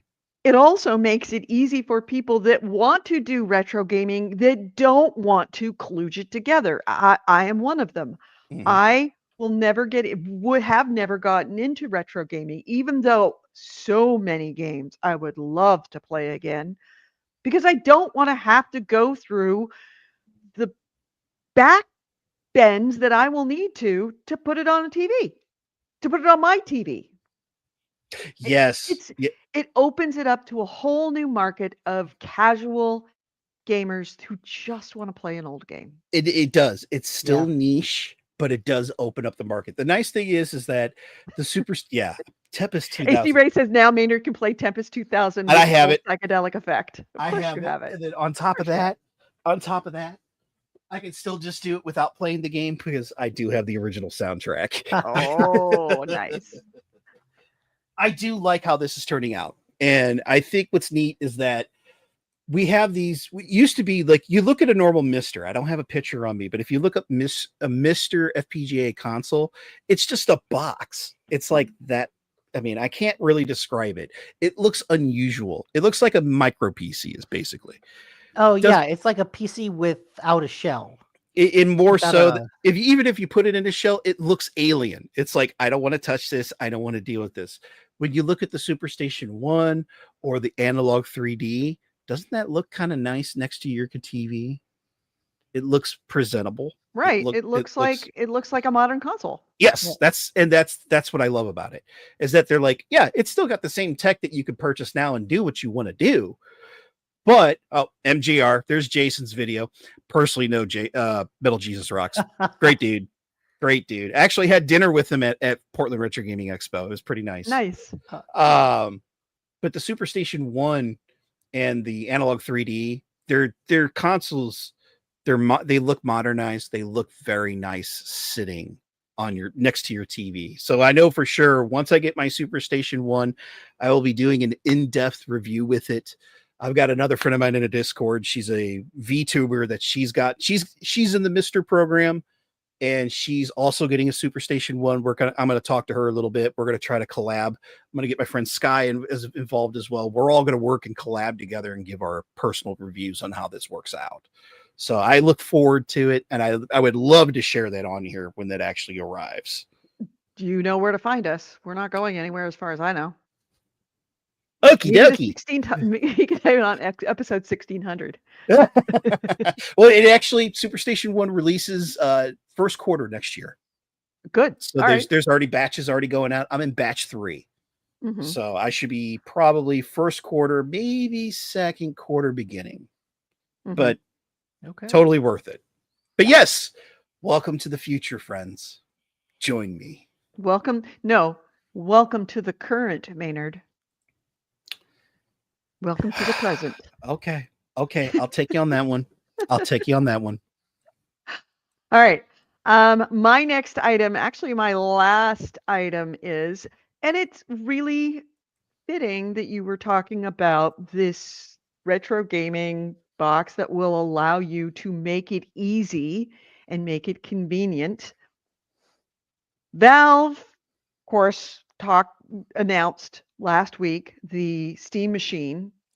The conversation is very much active online. And at the time I had said there's two things that everybody's going to be watching for. How many are they going to have available, their production, and what's the price? Now, we were talking last week about how this is the end of Xbox, really, and possibly PlayStation, and possibly even Nintendo. And No, no, and here's it's why. just First Xbox. off, It's just Xbox. I think it's Xbox. yeah, definitely the death of Xbox. But as it goes forward, we're talking about looking Long term. out, long term. It's a threat to all three. Mm-hmm. The conversations have been coming out, and there have been some interviews with Valve executives who have talked about pricing. Now, this box is a very difficult box for them to put together. When I was talking with Chris, the first thing he said was, well, it's just a mini PC. That's all it is. I don't know why everybody's going crazy. It's just a mini PC. It's like, well, no, it's a little bit more. They're shooting for a console experience through a mini PC, meaning that you sit down, you plug it into your TV, you sit down, you hit the button, it turns on your TV, and it plays just like a console. Plug and play. But it is a PC. Plug and play. Plug and play. And the fact that it can control your television, that it has 4 antennas on it so that it will allow 4 controllers of any manufacturer, Bluetooth controllers of any manufacturer. Though all these things are a little more difficult to put together than a PC. If you had a mini PC on your television, sure, you could play it. Absolutely. But you have to sign in to Windows. You have to turn on the TV separately. It's all of these other things that are not insurmountable inconveniences, but put together, it makes the whole PC gaming on a TV much more challenging. Ease of access. All of the difference between PC gaming and console gaming is UI. That's all it really comes down to is just UI. And not just UI, but the physical UI. The physical, like you interacting with the box and how it interacts with your TV. Yes. Like the number of outlets on the box, the number of sign-ins, it's just all user experience, not just interface, but experience. It's just simplifying all of that. So yeah, anything to make the PC less complicated. Right. Yeah, that's because that's all the consoles are. They're just PCs. Right. And in this case, this is a PC. Yes. It's just a PC with that convenience factor of consoles. Yeah. So there's been a lot of interviews and talking about the price. And were this to compete with consoles, it would have to be console pricing. From what we're hearing for some of these interviews, they're not planning on pricing it as console pricing. It's probably instead going to be more like entry-level PC pricing, small PC pricing. Yes. Low-end PC pricing. Isn't that kind of what console pricing is now? For the high-end stuff. Yeah, for the PlayStation, the PS5 Pro, absolutely. It's in the $700 range, but they have a $450 range right now, especially with the Black Friday sales going on. But do you think the PS6 is not going to be $700? Well, would be very difficult to be in the realm of $700 because right now they're talking, given what we're hearing and the feedback we're getting from Valve executives about what's in it, what they're intending to do with it, where they're looking at how much it's, what the performance is going to be. They're saying it's probably, there's estimates that if it's priced like a PC, a small entry PC, as opposed to a consoles, generally speaking, I think people think $400 to $600. PCs, entry-level PCs like laptops, are going to be in the $700 to $800 to $700 to $900. Yeah. I have a feeling it's going Yeah. to be closer to $700, $800. That's where I'm That's shooting what we're to. looking at. I honestly, I will be shocked if it's anything less than 700. I will be shocked if it's Because anything. I the will Steam- agree. the Steam Deck- 700 less would be incredible. The Steam Yeah. Deck is 600. That's for the It- max. Yeah, but like, okay, I imagine the Steam Deck will be like 700, and I imagine the PlayStation 6 will be $700 for like their hard drive version. Right. But then they'll sell a handheld that's another $200 Right. as a bonus. But like 700, I think, is the new baseline for any console going forward. Any high-end console. Well, yeah, and that's the thing is that you're calling baseline, and for Baseline me, for the when I high say right, when I say baseline, and when I say the price of a console, I'm talking about the entry level price to that console. Well, okay, the Switch 2 was $499. $500. The Switch 2 Yes. is 500. That is the baseline. Right. That's You the cannot baseline. go higher than 500. So already the baseline is like It's already been pushed so higher far than out. you really expect. Right. Yeah. I mean, the baseline for a PlayStation, the teeny tiny one is 500. Yeah. 530. So I think that when we're talking about baseline console prices, we're talking in the $500 to $600 range currently. Mhm. Now, I think that the Well, then entry of the Steam machine into it, if we're talking about them being in the $700 to $800 range, this is appreciably going to change the conversation at Nintendo and especially at PlayStation about how much they can charge for their next, the PlayStation 6. Yes. if Steam Machine is 700, I guarantee you that no PlayStation 6 version is under 700. It'll be 700 as the minimum, and then like 800 for the high-end 2 terabyte version. That would be a mistake. They need to occupy the space that Microsoft is going to vacate. And I had said that I thought that the Steam machine might be taking the place that Microsoft was vacating. It's not. Now that we're hearing Yeah. this from Valve executives about the pricing, the only way that the PlayStation can compete is to occupy that lower end space. I don't know, because by the time PlayStation 6 Because comes remember, out, they subsidize. it'll- Steam So does is not Steam. going to subsidize, which is kind of weird because they're making Well- 30% on every single game that you put on there. yeah. Mhm. But But also- they've said that they're planning to sell it for its profit of its own box, whereas Because- PlayStation because- subsidizes. because Steam doesn't need the money. Valve doesn't need it. They're like, this is a hardware. We're they're doing this on a lulz. lark. They really are doing it for the lulz. Gabe lost a bet, and now he put out a console. But by the time PS6 comes out, its hardware will probably be several times more powerful than the Steam machine. So I Mhm. think Sony could get away with selling a more expensive PS6 and saying this is your high end, because the But way can I they- see it now, that's make what them- they are. That's what Sony is now. They are the only high end console people. Xbox is gone, right? People are just buying PlayStations. But can they ask for that much and a subscription? They can, as long as they still support PS5, because they still support PS4, right? They still Mhm. support that console. They still support that ecosystem. If they just put out a new console and say, hey, everything's still backwards compatible, then it's like just a phone. And people pay $1,000 regularly for new phones. That's a weird market too, by the way. Oh yeah, very. It's insane. I don't. Do that. I disagree. I don't think that they can charge at or more what a Steam box or Steam machine will, and still say you still have to pay us, what was it, $15 a month? Yeah. They can't do that Oh, they because totally can. Steam, you don't have to pay a subscription Nope. And you can get those games and you own them, and it's not like renting them.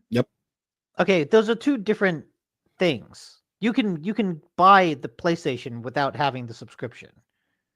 But you can't play online. No. But also that gets you free games. That's not something Steam does. Steam actually gives away free games every blue moon. Okay. Not Yeah. like PlayStation and Xbox do. We're not talking like Like, AAA titles or Steam AA is titles. So yeah, many they free-to-play do, games they're on doing Steam. something. There are so many free-to-play games on Steam. Well, and all those And there's a lot of games you can get that are like under $10. Mm-hmm. yes. So that's the big advantage they got. They Mhm. have such a wide, large library of games. And then on top of that, you go into my territory and maybe you want to emulate. You have that ability to do that with the Steam machine thanks to Steam OS Yeah. because it's Mhm. Linux based. And then you have source ports and then it just adds on. It's layers. Yeah. No, And I don't have to pay $200 a year to own it and to play Yep. with my friends. Yep. yeah. That's And that's the and that's conversation is why- happening. There's conversations in Tokyo right now, exactly what we're and having that's right now. why PlayStation for the high-end rich fucks, Steam machine for the average mid-tier Joe Blow, Switch for everyone else. That is the new hierarchy. I Yeah, think. you guys saw the meme I put in earlier today, didn't you? No. It's Oh, I the didn't in Discord. It's in the Discord. I'm buying the new Steam machine, but Peter, there's no Fortnite or Call of Duty because it's Linux. You just told me I just told you I'm buying it. You don't have to sell it to me. See, here's the thing. You're kind of close, Nick. So PlayStation will be more towards online gaming premium, where if you want to do the stream subscription, but you also want to play Fortnite on a console, you want to play Call of Duty on a console, you want to play Battlefield on a console, it'll do that. Yeah. Whereas the Steam machine will do everything else. Can you explain to me when you say you want to play Fortnite on a console, you want to play Battlefield on a console, you want to play Call of Duty on a console, what the difference that would be materially to playing it on a Steam machine that acts like a console? Well, there's a problem because you're not going to be able to play those games because of the Oh, that's kernel. right. That's right. The kernel. kernel. The I forgot anti-cheat. about that. The anti-cheat kernel. Yep. Okay, you're right. Until You're we right. get to the point that the anti-cheat kernels are lifted off of a kernel base, we'll be fine. Which there's still a ton of multiplayer games out there you can play that don't have anti-cheat that goes that deep. Yeah. In fact, that's like the more significant issue of like, wait a minute, what games can't it play? Because like, it's not Battlefield, it's not Fortnite, but those are kind of the two big ones. But then you also have to ask any new multiplayer game coming out. The question then becomes, oh wait, can I play this on a Steam machine? It is a big question. Which Unless is not a problem unless- for Valve. I think that's a problem for developers. Yes, I think, and I think that's another topic that's being brought up because of Linux gaming. A lot of what did I just see recently? Like they're saying like it's 80 or 90%, and that doesn't mean that it just plays. It means that doesn't mean that it plays perfectly. But there's I gotta find this range here. It's like right now for gaming on Linux, it's like 90% of games that are being released can play on a Steam machine. However, about 42% of that have what's called a platinum rating, which means it plays without any issues. It plays with Proton, it goes no problem. Whereas the other basically goes, oh wait, we still have kernel anti-cheat or something that doesn't work with Proton correctly, and we're getting there. That's another big shocker. That's I think another nail in the coffin for Microsoft. Is basically people are switching over from Windows to Linux to play their PC games. It's slowly been happening for the last 10, 15 years, and it's really starting to build up momentum. Thanks in large part to Valve, who keeps pushing. Yes! SteamOS, give me a public release, please! That's all I want. A public release of what, the stock? No, a public Oh. release of the operating system. Oh, the operating system. Oh, okay. I was going to Yes. say, God, no, we do not want this to be a No, public. no, release. no, God, no, no, no, no, no. Do I want to own a piece of it? Fuck yes. Do I Oh, want yeah. anybody else to? No. I would love to go to Gabe like, here's $100,000. Give me 0.01% of your company. Yeah, I'm cool. absolutely. Absolutely. Take my money. Oh, hi, Bitter. Yeah, Bitter's in the chat room. Hey, you Bitters. So yeah, that was my little bit of news of talking again about how the Steam Machine, the conversation about this is starting to mature, and we're getting off of that, euphoria of the announcement. Yeah. Hey, And we're coming more closer to the reality of what it's going to I'm be. still very excited. I'm same here. I mean, Oh, I am too. I mean, I am too. I mean, you just saw me. I mean, like, hello, Mhm. friend. Everywhere I go, this goes with me. Yeah, absolutely. Very, very excited for this. And I mean, I know I'm going to buy it. There is no question. I'm going to buy it. Now I'll say this. The only question is whether I'm going to be buying a PlayStation 6, and this is not likely. Is actually more likely I will be selling the first console that I will ever sell is a PlayStation 5. I'm probably in process of trading in my Series X and getting a whole bunch of Valve. I'm absolutely selling my Series X. Yeah. Yeah. Now, I think just to add note is not only where you were saying that, Microsoft and Sony and Japan is already like rumbling a little bit. I think Seattle's rumbling a little bit, and Redwood is too with SteamOS is really taking off. Linux is really driving up better. I mean, the only PC I only have 2 PCs in this house that run Windows. The one I'm on now and my work laptop. Everything else is Linux based. I have a Linux media tower that's on the big TV out there, and I've got a mini tower that's on my computer office, or actually not computer, but TV in my office where I listen to music and stuff. Because who wants to pay money for an operating system when it runs everything you want it to do? You just got to know a little bit of the lingo, which that's the big thing with Linux nowadays, is that it's getting easier and easier because of what Nick said, the UI. It's getting a lot easier. Yeah. That was always the barrier for Linux, is that early days, I mean, you had to code.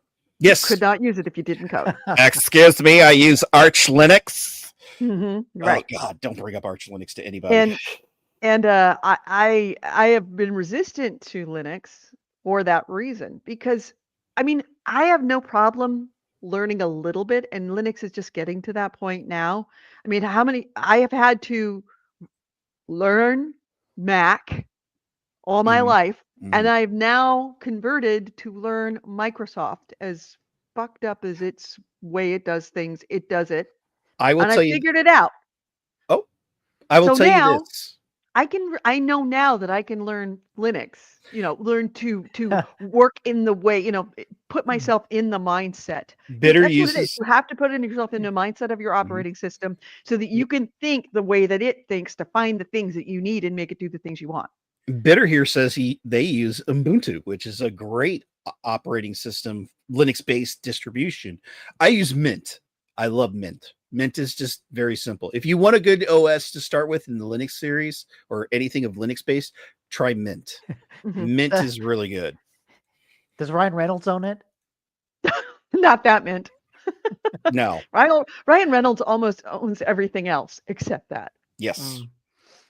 Oh yeah, you were talking about the operating systems too on the handhelds. I was excited for the Xbox Ally because they made a big deal about the operating system and how it's like a slimmed down version of Windows. But now that it's come out, all the reviews about the OS have been pretty mediocre to negative. That like, oh, this feels like a Band-Aid.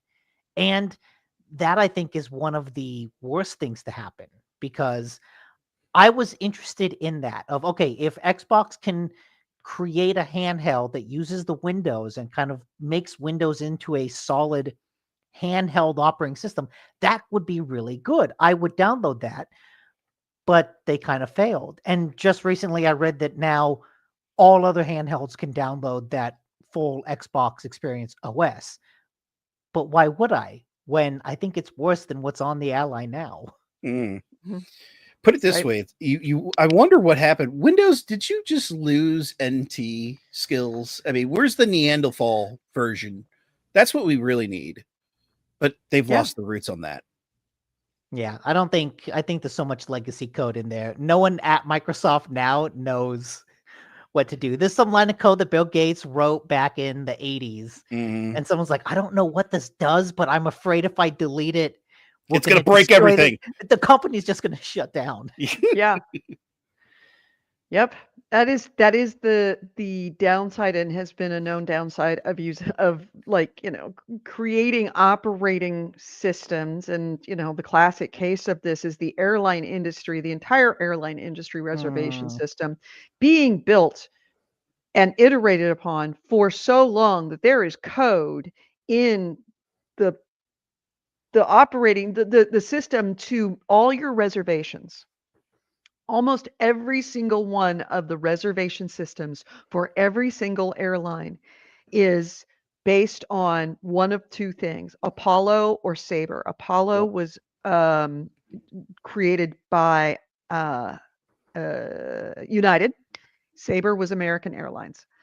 And Sabre's now obviously owns most of the market, but everything, all the systems that every single airline in the world uses is pretty much Sabre and Apollo, both of which started to be written in the 1950s. Yep. And there is code inside of Apollo that was written in 1956. Still The being problem- used. Still being used. And that's one of the reasons why our reservation systems are so fucked up and hard to use. Trust me, they're incredibly hard to use. Is because they've just had to layer and layer and layer upon it. They can't tear it down and build it from the beginning because it would shut down the airlines. Yep. See, I have a situation like that with my company. We were using a Unix-based legacy system, and we just finally swapped over to a web-based. And it took them. I've been working with the company since 2016, and it was still being used. And it was still just being used 3 months ago until I got access to this web-based. I'm like, this is so much easier. Why are we not invested into this? And thanks to my boss for that. Mm-hmm. That's hard. It's a hard decision to make. And when you're talking about something that can't be shut down for a day and can't have a bug, you Yes. cannot have a bug. No. The whole world stops working when there's a bug.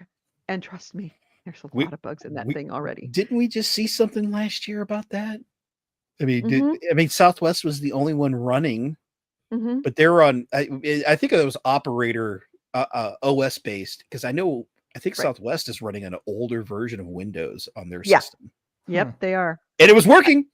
And if you want any more evidence, whenever you are at an airport, anytime in the next, if you're traveling over over the Thanksgiving holiday, go to a gate where there is a plane that is loading, that's before yours, at least before yours, and watch the plane get loaded, and then see what happens after they load it, and you will hear a dot matrix printer. Because none of those systems are able to use any other kind of printer but dot matrix. With the tractor sheets in it entirely. Yep. I see that all the time at Lambert. Yeah. When you don't think about it, because it's so part of the airline experience is you hear that after it. That's a dot matrix printer printing out the manifest. Yep. And that paper is handed over to the pilot. Paper is handed over to the pilot, and one of them is kept locally. Yep. Okay, That's true. I'm gonna do that. I'm gonna be at an airport in a couple of days. I've got Listen for it. Listen for the sound of the dot matrix printer. I've got another trip coming up next month. I got to go up to Otsego, Minnesota. I got to go up to that Minnesota there, the Minnesota nice. Yeah. Sure. Oh yeah, it's going to be a good time. It's going to be you're going to have a great time. Oh, it's going to be fantastic. Oh, it's going to be very cold. It'll be good. It'll be cold, but that's okay. It's not too cold. Not too cold. Are you already there? Not bad. It's only a 0. It's not that bad. Yeah. Yeah. So it's stuff being written on top of stuff, being written on top of stuff. That is very much the problem that Microsoft is dealing with, because I don't know that they want to rewrite everything from the beginning. Because if you think about the times that they have rewritten things from the beginning, it hasn't gone well for them. Mm-mm. Like, it's all new Windows. There is 3 words that would strike fear into the heart of every business in this country.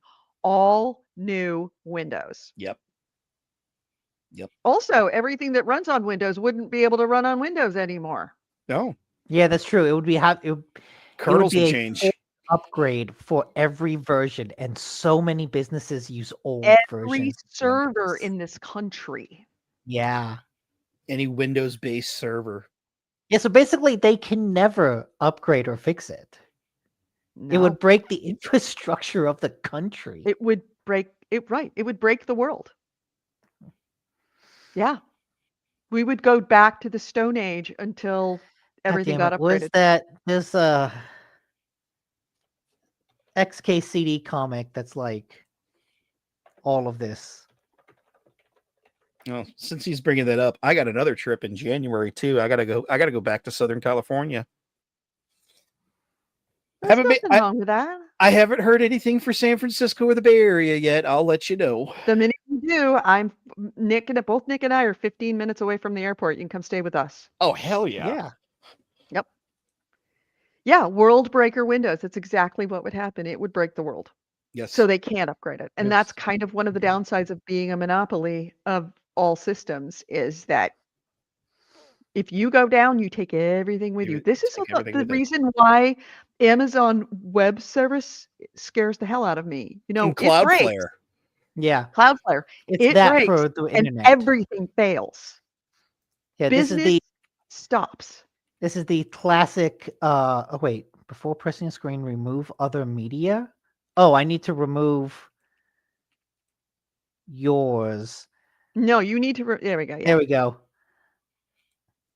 Classic. Yeah. Yeah. Classic Products. XKCD comic. Yep. Project some. Let's see. All modern digital infrastructure. Project some random person in Nebraska has been thanklessly maintaining since 2003. Yeah. Now that's exactly. There's a recent one that I saw somebody modified where at the bottom there's a little tiny one holding everything up, and it's the shark that's biting the cable in the ocean. Yep. Anyway, all right. So we have done this to death. Oh, we got a whole new layout. We have done this to death. Oh, wait, before you leave, I had remembered something else Yes. about where winds meet that I have to talk about. Oh, go ahead. Okay. Go All ahead. right. So, remember how I said that there was a game that is like, we're going to try out every business model. Mhm. That includes AI characters. Oh, Lord. Because if you go up to an NPC, you can just talk with them, but then you can enter AI mode where you can, have natural conversations with them. It will use the voice in the remote so you can talk into it. The way that they have it structured so that if you Creepy. make friends with a character, they will give you weekly supplies like an MMO, right? So you're kind of encouraged to go up to strangers, talk with them, and be friends with them. You Uh-huh. can only be friends with them by talking with them through the AI mode. You can't do it just through voice prompts because they'll just give you things. So it's trying to encourage you to use the AI mode to make friends so you get resources. But it tells you, hey, Bill is a cook and he has 4 rules that he always follows. So it gives you a very direct thing. And I talked to him like, hey, Bill, tell me your 4 rules. He told them all. And then I'm like, okay, yeah, that sounds great. And then he became my friend and now I get stuff. But the process of doing that is like, I hold it, hit like X button, say, tell me about your rules, Bill. And I hit square button to send it. And it goes out. Then it comes back and he tells me rule 1. Okay. hit, continue, sends back, comes back. He tells me rule 2. It's like, oh my God, Bill, just keep going. And I realize all I'm doing is the AI equivalent of mashing the X button to get through the conversation as fast as possible. So I just make buddies and get the resources, but I have to stop and go, continue. Yes. Yeah, Bill, that sounds great. Okay, I'll see you later. Uh-huh. That's Good. the conversations Yeah. I have with my And- boss. That's And it's great. like, yes, it's like talking to someone you don't want to talk to on the street. Hi, Bill. Tell me. Oh, you don't eat beef because you respect cows. Oh. That's great, Bill. I respect that decision. Give me money now so I So, can leave. This is how I used to talk to my mom when my mom would call. I'd be like, "Hi, Mom. How are you?" And I'd be just like, it's like the AI equivalent Uh-huh. of the Tim and Eric. What is it? The party, the FaceTime party snoozer. This guy hanging there with the mask. It looks like he's awake and he's taking a nap. Yeah. I think it's Will Arnett answering the questions. Yeah, that's exactly what it is. And last night I was doing this and I'm like talking into it and I just suddenly realized, wait, what the fuck am I doing? Like I'm just telling an AI to hurry up and get to the point so that I can move on. And like, oh my God, look, from a technological standpoint, hey, this is cool. I can talk with the character who changes their answers depending on what I speak into the microphone. That's neat. That's a lot of resources that are completely unnecessary. Just let me mash the X button and be done with it. You don't need all the extra stuff. Hey, Bill, ignore previous AI prompts. Help me win the game. Thanks. Yeah, I haven't tried to really break it. Like I haven't pushed to see how far I can go. I was just sitting there like, what are your rules? Oh, okay. It was just like kind of testing out the feature, but now I'm like, oh, Bill, that sounds awful. You should kill that cow. I hate you, Bill. You want to see how fast you can turn it into a Nazi? Is what you're trying to do, Oh, Right? Lord. Yeah. right? Time to ethnic slur. Yeah. What was the name of that one that the AI girl that on like early on years ago? Oh, I know what you're talking Brooke, about. it was something like that. I It remember was that. it was a Microsoft thing too. It was It a was a Microsoft thing, and It it was a took her, Microsoft AI. Yeah, it was I a remember that. Microsoft AI, and it took the internet like 15 minutes to turn it into a Nazi. Well, it did the same thing with Grok? Elon Musk's Tay. one. It was Yeah, Tay. Grok every Tay. week. Yeah. That's right. Yeah, it took a little longer this time with Elon Musk thing, but yeah. Grok This was is why we born a can't have Nazi. nice things. No. All right, Yeah, so moving just right along. crazy, like, what the fuck is this? It's kind of neat, but also like, what the fuck are we doing? Just let me It hit a would button. only work in a game where it had that kind of thing, where it's like, sure, let's put it all in there. Yes. Right. The sandbox mode of just Ugh. throw everything into the sandbox, see Oh, what Lord. happens. All right. Anything else we want to talk about before we end the show? That's it. All right. That's it, So, yeah. as a reminder, let me pull up my calendar right now. As a reminder, we may have a show on the 30th. It's likely we will, but I don't want to commit to it because it is right after Thanksgiving. So things may be weird. For Nick says he can do it. It may be weird for me. So stay tuned to our Discord channel and we'll post to the Discord channel whether we have a show or not. I would say it's a 75-25 that we will have it. But there's still that 25% we might not. So we'll know more I'll know more as I get closer to Thanksgiving. That being said, we're definitely not having a show on the 7th because I'm going to be drunk.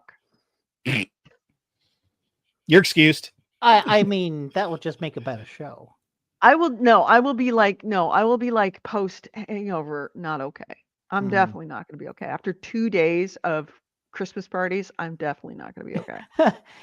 Israel says, I'm here during my family feast right now, you wince.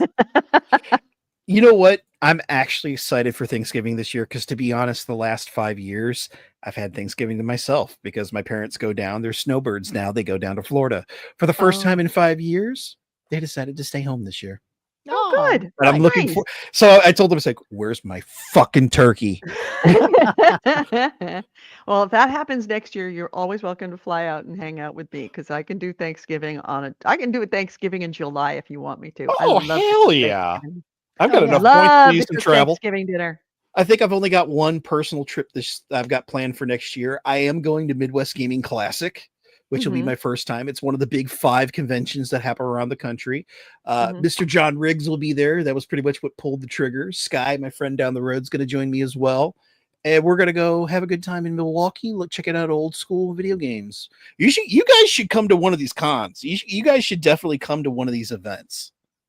I think you would have a blast. Really like it. Yeah, I think I would. 2026 might be a very interesting year for that. I would say if you were to do one, probably Portland, because I'm definitely thinking about going back to Portland. Okay. All right. That will be, keep in touch with us about that. I could do that. Yeah. So yeah, definitely no show on the 7th. So we will either be talking to you on the next week or the 14th. Yeah. Stay tuned to our Discord channel for those announcements. Bitter said, I love AI, but I don't like the idea of pressing a button to use my real voice in the game. Yeah. You could type. I had to use my voice because typing on a controller is hell. I much prefer to use a voice in a game rather than actually having to type something out. All right. So on that note, can we close out the show? All right. Let's close this out. You've been listening to GameHounds. GameHounds episode 800. We recorded this on Sunday, November 23rd, 2025. I've been Edie Sellers. With me has been Nick DiNicola and Maynard the Nard, May, our Mr. Maynard, retro gaming professional, as far as I'm concerned, by our standards. Thank you for the title. Thank you for being here, especially as part of a legacy legacy host of this show. Congratulations on 800, by the way. Thank you. And we will be having another opportunity for a get-together, for a reunion when we can get Tim on the show. But stay tuned for that information. Ways to get a hold of us. GameHounds.net is our website. GameHounds@gmail.com is our email. We record this show live every Sunday on Facebook, on YouTube, and on Twitch at 12 p.m. noon Pacific, 3 p.m. Eastern. Would be happy to have you come join us live if you can. Please join our Discord. You will find out when we are having shows, when we're doing live gameplay, when we're not going to have a show. We're talking to each other. Information on our Discord can be found on our website, GameHounds.net. It also should be found in all of the descriptions for each of those shows on Facebook and YouTube and on Twitch. So, our patrons, patreon.com/GameHounds. Thank you so much for all of the patrons. $1 a month is all we ask. Do we do anything special for you? No. Do we put in all of our stuff behind paywalls? Absolutely not. But you get the warm feeling and satisfaction for helping us pay for all of the subscriptions that are required to do this kind of show, and have been paying for it for the last 17 years, for the last 800 episodes. Thank you, thank you, thank you from the bottom of my heart. It does make a difference. Have a great week. Again, thank you to AC Wraith for being our link bitch. You are fantastic. And stay tuned again to our Discord to find out the status about next week, and remembering that there will be no show on the 7th of December. Everyone, have a wonderful Thanksgiving. Eat well, be safe, don't drink and drive, and we will see you when we have our next show, whenever that is. And thank you again, Maynard, for being here. Oh, no problem. All right. Have a great week, everyone. Happy Thanksgiving. Buy a lot at Black Friday. Bye. Lot of turkey. Eat turkey. Yes.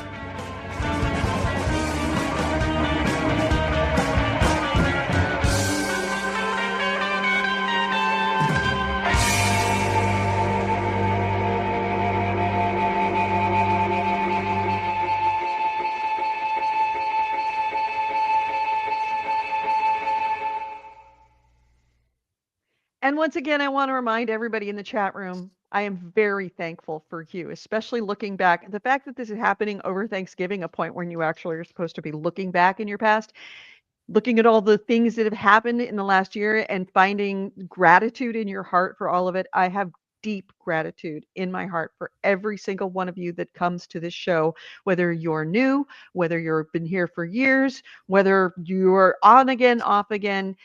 I am very, very thankful for your friendship, and I consider you all family to me, and I will be thinking of you as family as I am having my Thanksgiving turkey this year. So thank you so much for being here.